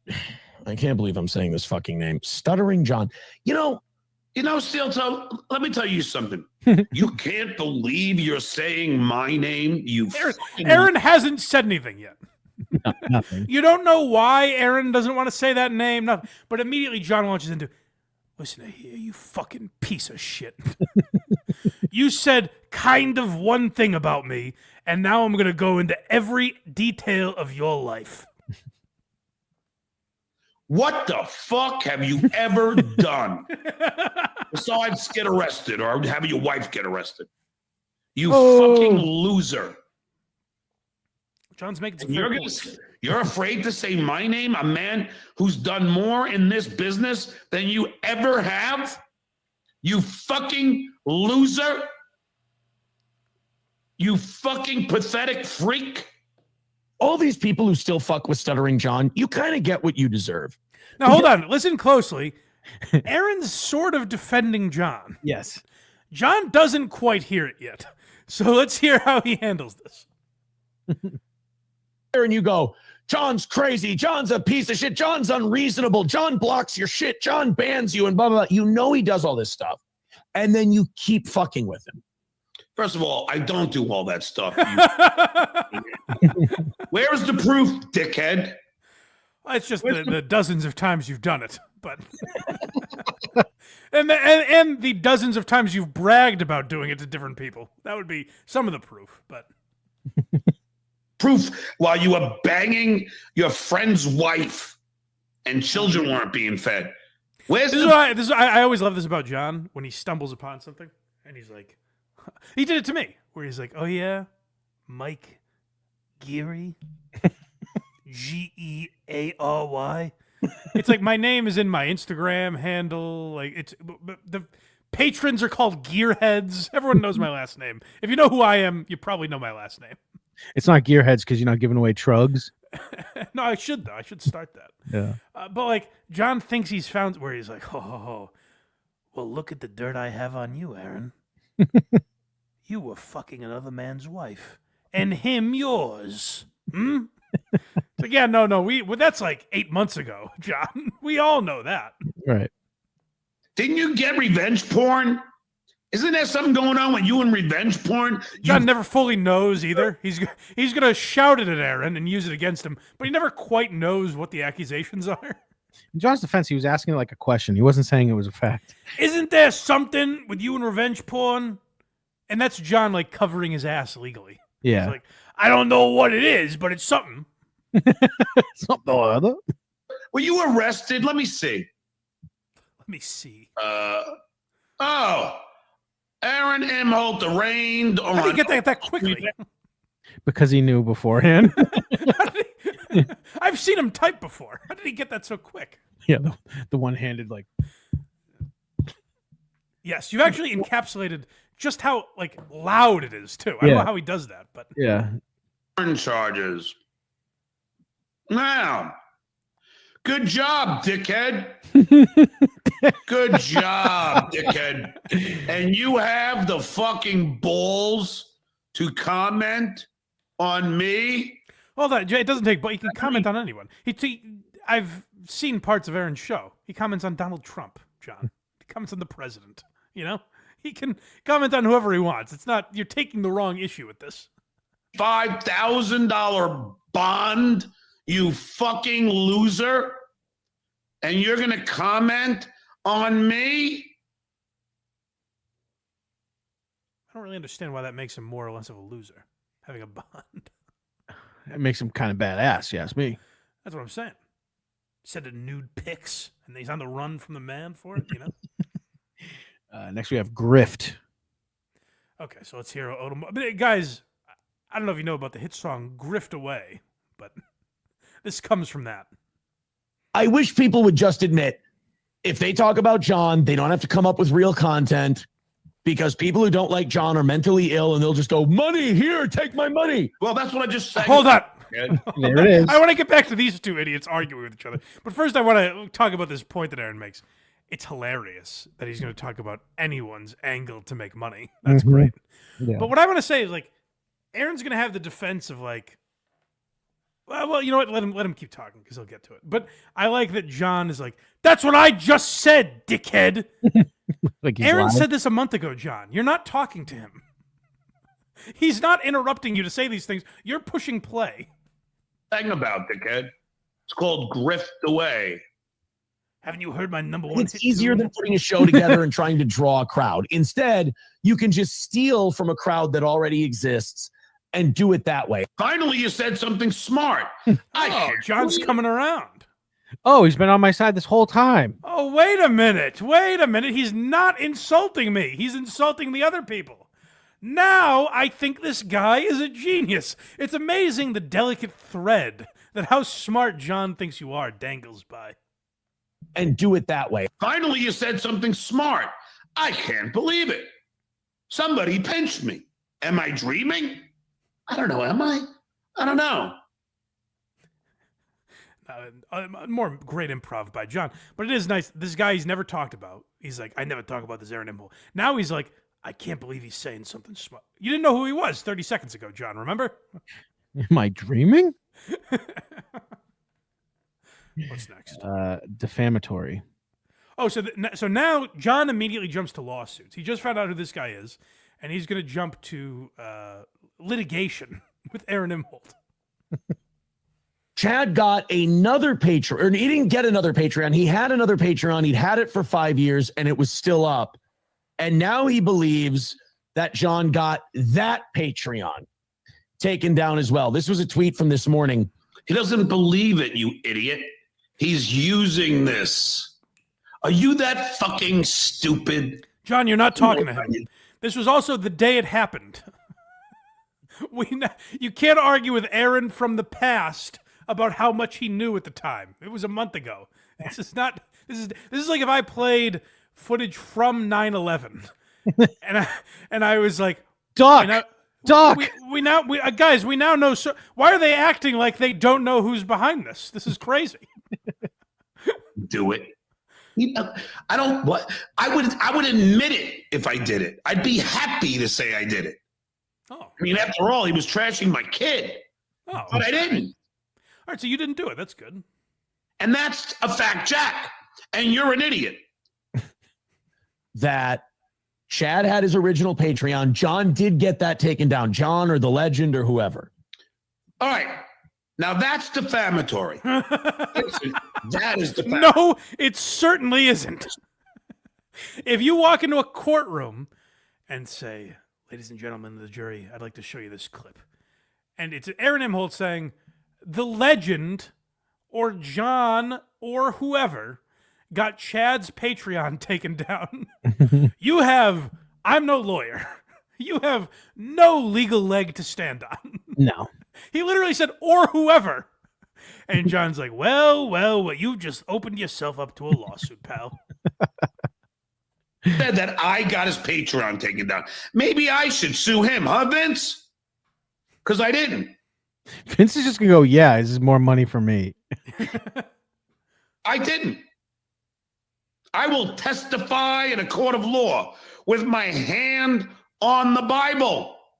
I did not get Chad's Patreon taken down. Okay. I did not report it. I did not strike it, nor did any of my friends. You know what, John? I believe you. I'm here to say I believe. He sounds very passionate. I don't know how he would know none of his friends did it. I don't know why you would swear under oath about that. But I believe John didn't do it. I'm willing to say that. So let's see if he does anything to convince me otherwise. They took down the second one because it would be ban evasion, right? Because he still has a Patreon up after he got another one banned. Or maybe Patreon doesn't work that way. If he got it taken down because of terms of service, that fucking sucks. That's horrible. I'm against that. Really, Steel Toe. No, let me get this straight for a second, you fucking asshole. If Baby Fatso started attacking your children. Oh, whoa, John. Easy, John. Let me slow you down here. I thought you just said you didn't do it. Now, John, who swore on a Bible. John swore on everything that is holy that he did not do this. And now he's explaining the exact reason why he would have done it. This is like OJ's book. About them. You'd be okay with it, right? You're such a fucking idiot. It's fucking disturbing how stupid you are. Well, John, you said you were okay with it because you didn't do it. Remember? You were like, I absolutely didn't do it. And John's like, I never would do that. It's like, why would I do something like that? You would do that. Aaron's like, it's terrible that he did this. And John's like, oh, really? It's terrible?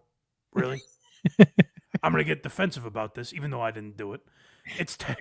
You don't, if someone was talking about your kids, you wouldn't strike their Patreon. Again, I didn't do it, but like I could have struck his Patreon and been totally in the right because that's something I should do, even though I didn't do it.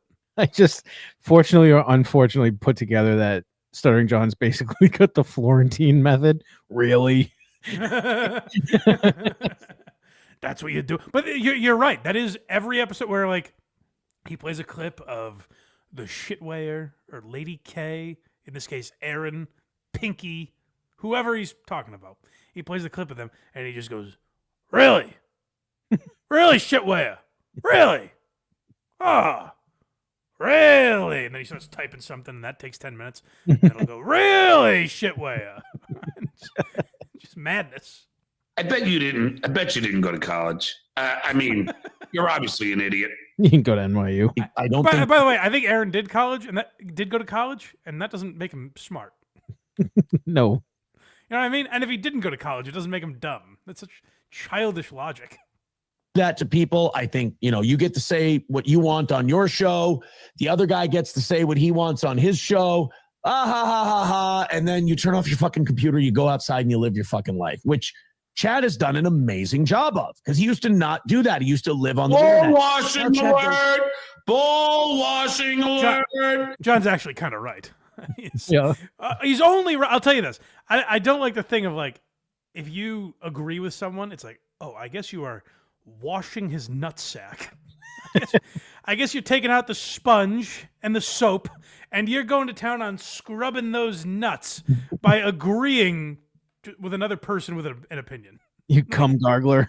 Yeah, you're drinking his jizz because you agree with it. Where John is right. He stumbled into being right because Chad went out of his way to like try to ruin Aaron's life. Oh, yeah. And won. Yeah. The whole time I was like, boy, what a bad guy Chad is for saying Aaron's wife's going to leave him and she's addicted to coke and all this stuff. It turns out Chad was right. So that's where it's weird that Aaron, by saying that Chad is right, he's really going, Chad, will you stop making fun of me, please? Chad, I complimented TM Zumak. Didn't you hear me say how great it is? So John has stumbled into a good point, but. Bull wash. Bull washing alert. Unbelievable. Let's wash some bowls, shall we? We heard you. We got it. Shall we? He's typing. Holy fuck. We shall and we did. I'm going to move on. Lower. What a fucking ball washer. Yeah, we heard you. Fucking hell. Even when John is correct, he's wrong. Yeah. Even when John is nailing the point. Yeah. None of these people stand for anything. I'm the only one that actually stands for something. That's a very important quote. As we will see in our final clip here. Remember that John says he's the only one that stands for something.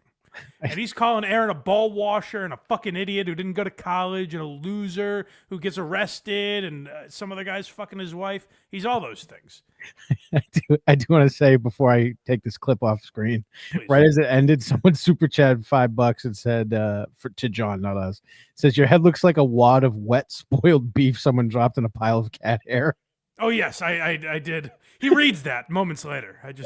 It was very funny.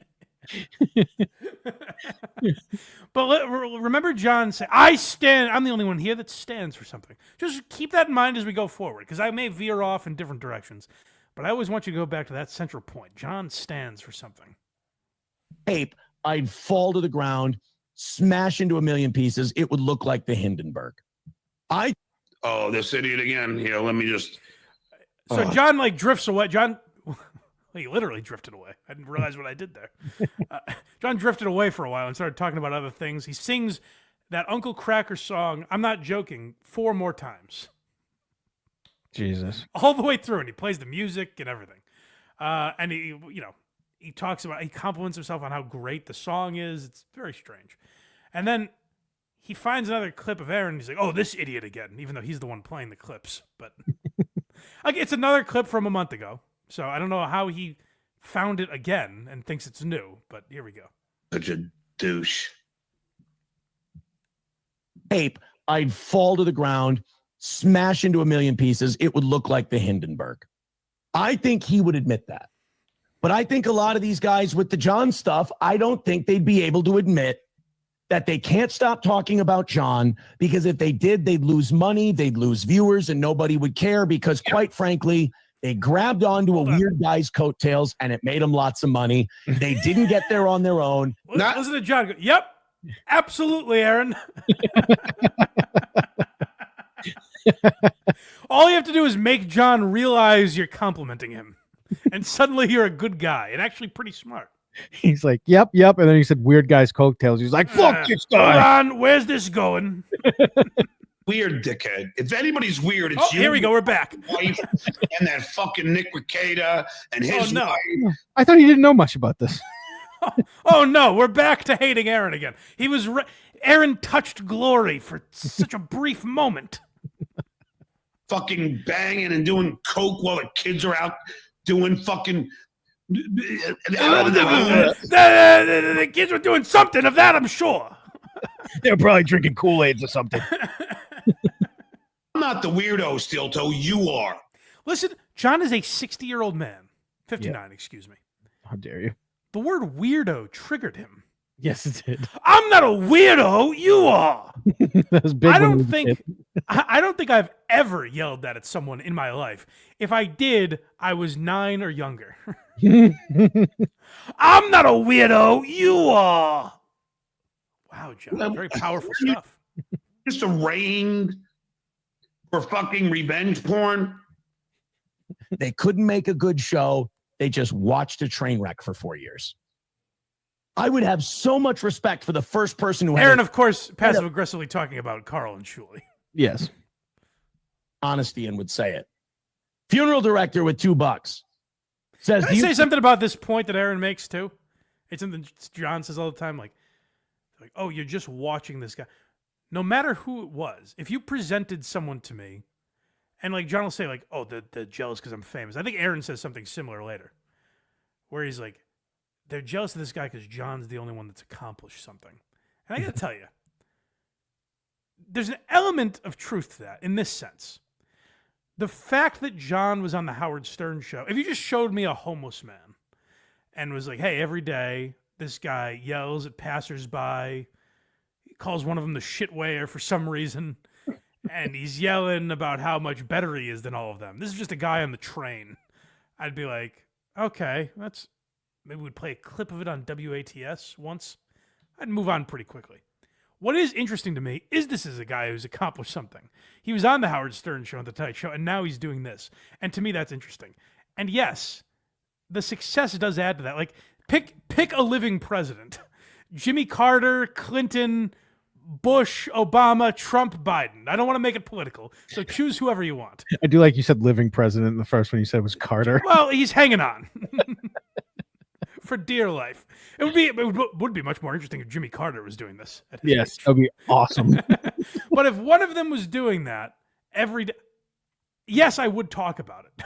Not because I'm jealous, but because I find it fascinating that George Bush is turning on his laptop every day and going, look at this guy. Look at this fucking asshole saying, oh yeah, really shithead. I didn't know there were WMDs in Iraq. I fucked that up. Okay, yeah, fine. You try becoming president, having 9/11 happen, and then try to you got all these fucking assholes on Twitter. 9/11's an inside job. Bullshit. Yes, that would be interesting to me. I'm sorry, Aaron. If I don't talk about John next week, I don't make more or less money. That's what's weird to me, is the idea. I get that, like, John's the focus of Shuley's show. So passive-aggressively, when people say this vague, these guys would make less money, they're talking about Shuley, obviously. Mm-hmm. Because my income is not tied to whether or not I talk about Stuttering John. We've taken weeks off of it. I haven't noticed it. No one mentions it. No one's like, fuck you, Mike, for not talking about him. There's been proclamations made that we'll never speak of him, you know? Yeah, I lie about whether or not I'm going to talk about him, and no one really gives a shit. So it's not that big a deal. What's funny to me is that the depth of the well, that every day John embarrasses himself. And like, yes, if a successful person would do... Monica Lewinsky, well, listen, I showed her a good time. I said I'd never fuck anyone younger than my daughter. But I'm giving you people content. They're still making Monica Lewinsky. Don't you get that, you people? Oh, it's a cesspool of ridiculousness. These people talking about Monica Lewinsky. They always bring that up. They never talk about the deficit I left with, and that's fucking shameful. These people. I turned the pussy into a humidor. Someone be that creative. They never bring that up. My wife is successful. They never say I'm a champion of women. They talk about this Monica Lewinsky horse shit. Imagine if Stuttering John had Clinton power and he just killed everyone that made fun of him. Vince Foster. I didn't even know Vince Foster. I don't know that guy. And they show pictures of John with Vince Foster. I said I met him the one time. It's not a big deal. Funeral director with $2 says, do you think Shuli's show should admit he needs John? Of course he should. And, Shuli, if he's being honest, would say he needs John. Oh, the dues payer. He's the drone strikes. I legalized gay marriage. I'm the first black president. And they want to talk about these fucking drone strikes. Okay, I bombed a wedding. Big fucking deal.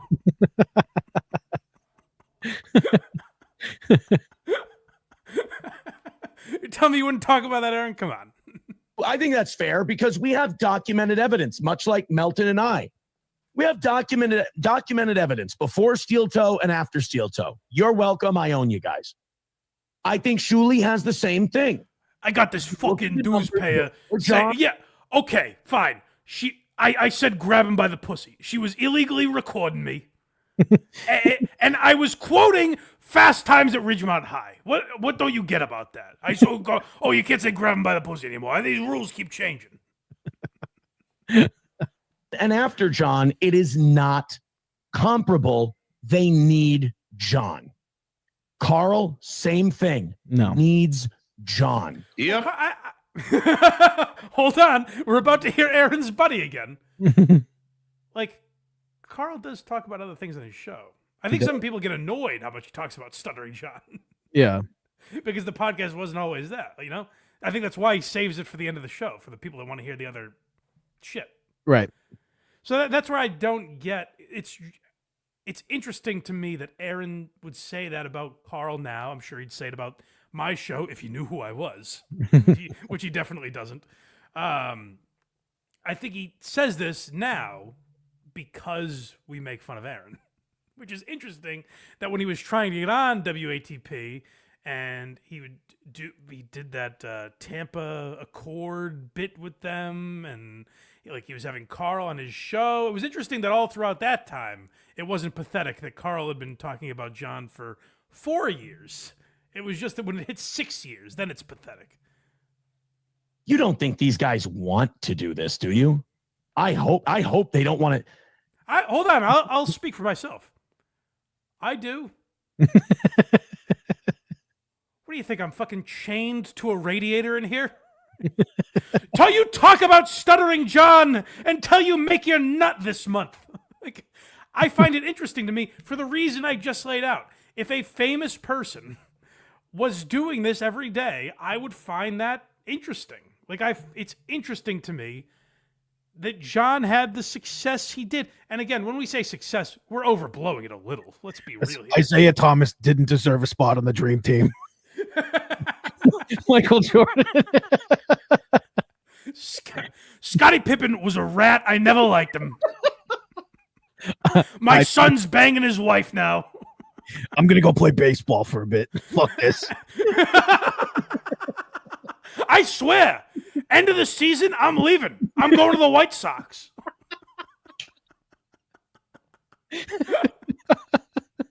You know, I came back. I thought you guys would... I changed my number to 45. I thought you guys would treat me with a little more respect. And just, it's all the same horse shit. It's the same nefarious nonsense every day with you people. Republicans buy shoes too. And you guys, you keep bringing up my gambling debts. And look, my father, it was a random murder. I don't know what is so mysterious about it. I left because the dues payer was sending people to my house. And it had nothing to do with my father dying. And that's the brilliance of your Annus. That's the brilliance of number 23. Fuck this. I'm going to the Wizards. That's what these people don't understand. I made 90s basketball. If it wasn't for me, who are you going to have? Patrick Ewing? You're going to have Karl Malone? These people are nothing compared to me. Like, that would be fascinating. If Michael Jordan was doing that yesterday, would you call that jealousy? No, it's a man having a meltdown. Tony Kukoc definitely eats Fruit Loops. About stuttering John multiple times a week nonstop for 4 years. I hope your answer would be no. I do too. But there's nothing wrong with admitting This guy's making a lot of sense. him. He's your bread and butter. You have to have him. You can't stop talking about him. Just do that. I don't like this false macho pro wrestling bravado. That's like, we don't need Joe. We just like it because we look down on him. And I gotta be real honest. Who is the success story that Aaron is talking about? I don't know. That has massive, like, if you want to get in the algorithm, Nick Mullen soon. Yeah, right. You know who you would get a lot of views by talking about is a Mr. Beast review show. Right. Or if you talk about Donald Trump or Joe Rogan, like, I gotta tell you, there are a lot bigger names that if you were just doing something you hated to get into the algorithm, like if we did a Joe Rogan recap show, we would have way more views than covering Stuttering John. Yeah. It's just not something I'm interested in doing all the time. Whereas with Stuttering John, there are constantly clips that I'm like, fuck, that's interesting. I want to talk about that this week. No, you look up at him. He's accomplished more in his career than any of us have. True. And that stinks for a lot of these people. Suddenly this guy ain't so dumb. I mean, he won 6 championships with the Bulls. I was going to say Gatorade's going to come out with a "we want to be like John" commercial. And I would have won 8. I gave 2 to the Rockets. You're welcome, Rockets. You're welcome, Elijah. So what? I couldn't beat Larry Bird in the playoffs. He's the only reason you generate viewership and income. Thank you. Still telling Now, you I can say that because They never talk about, I scored 60 points. I was sick. I didn't have to show up that day.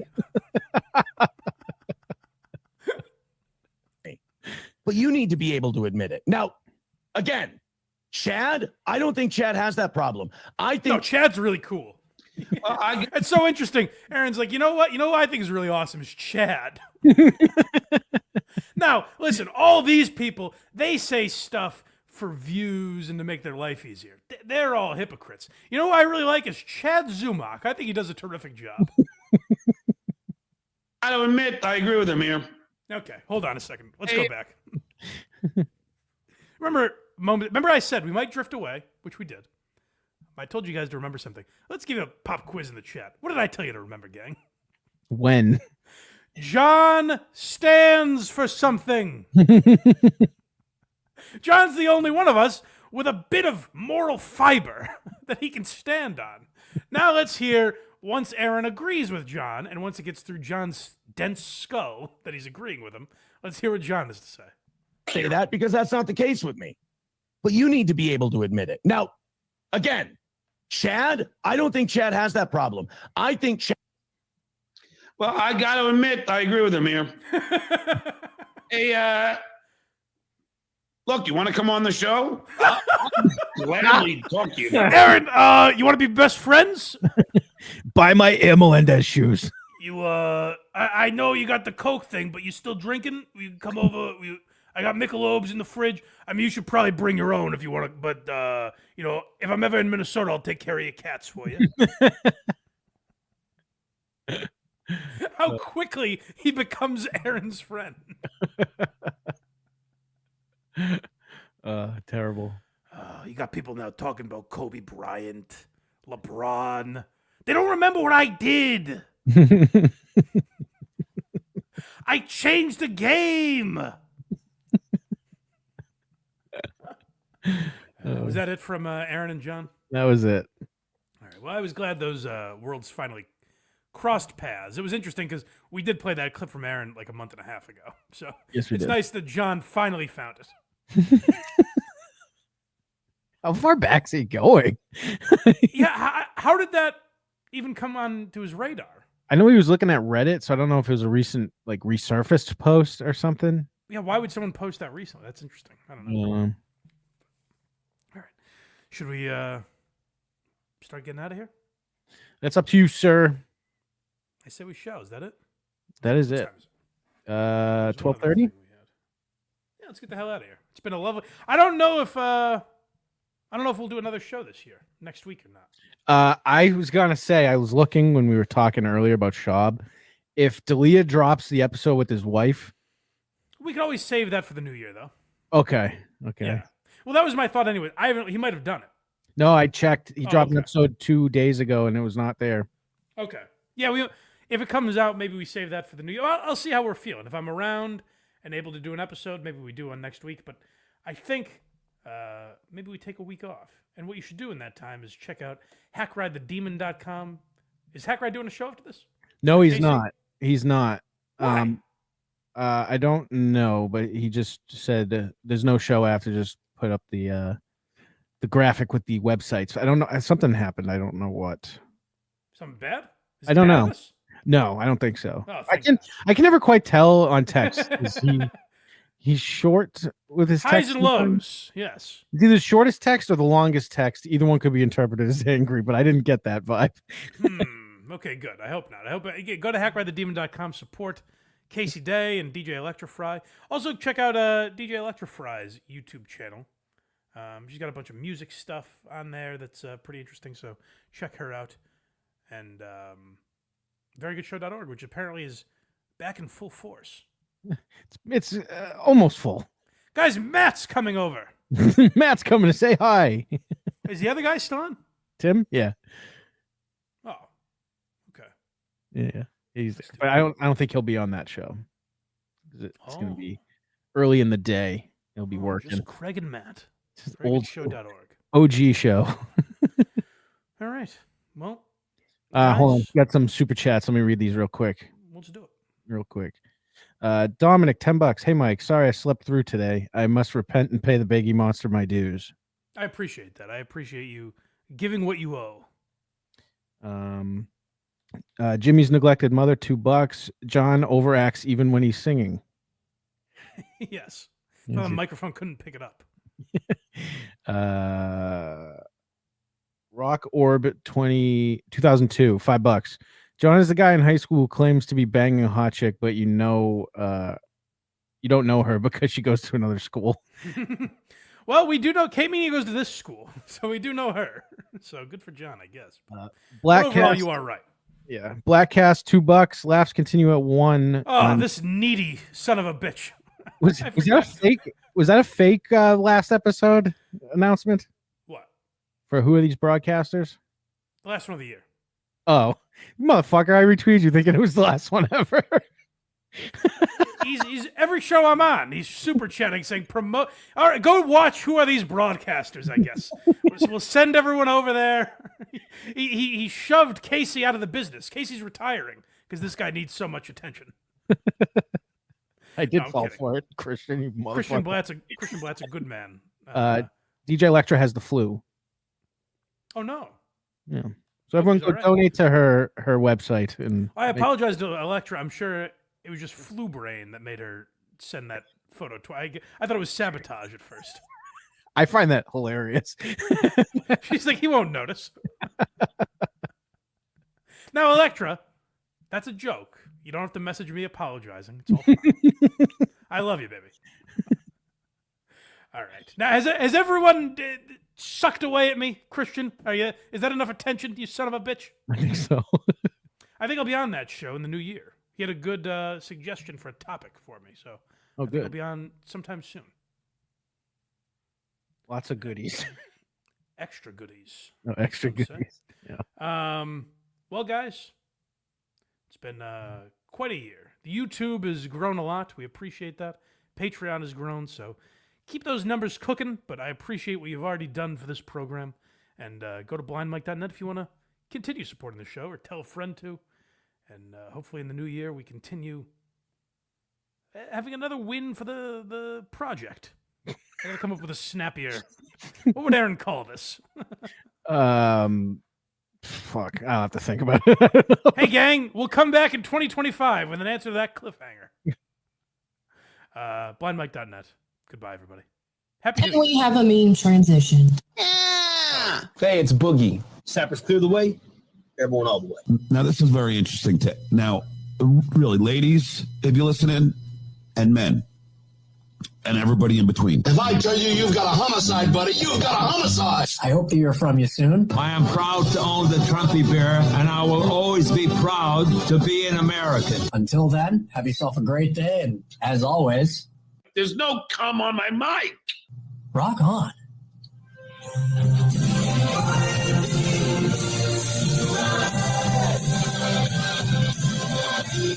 Stop the baloney, huh? What kind of statement is that? I wrote it. One of my favorite players to cover when he was here was Mike Vrabel. Tell me Mike Vrabel's story. Whatever, dude. I keep it cool at the gym. Piss on it. Fuck you, Mike. Fuck you, Mike. Fuck you, Mike. All right.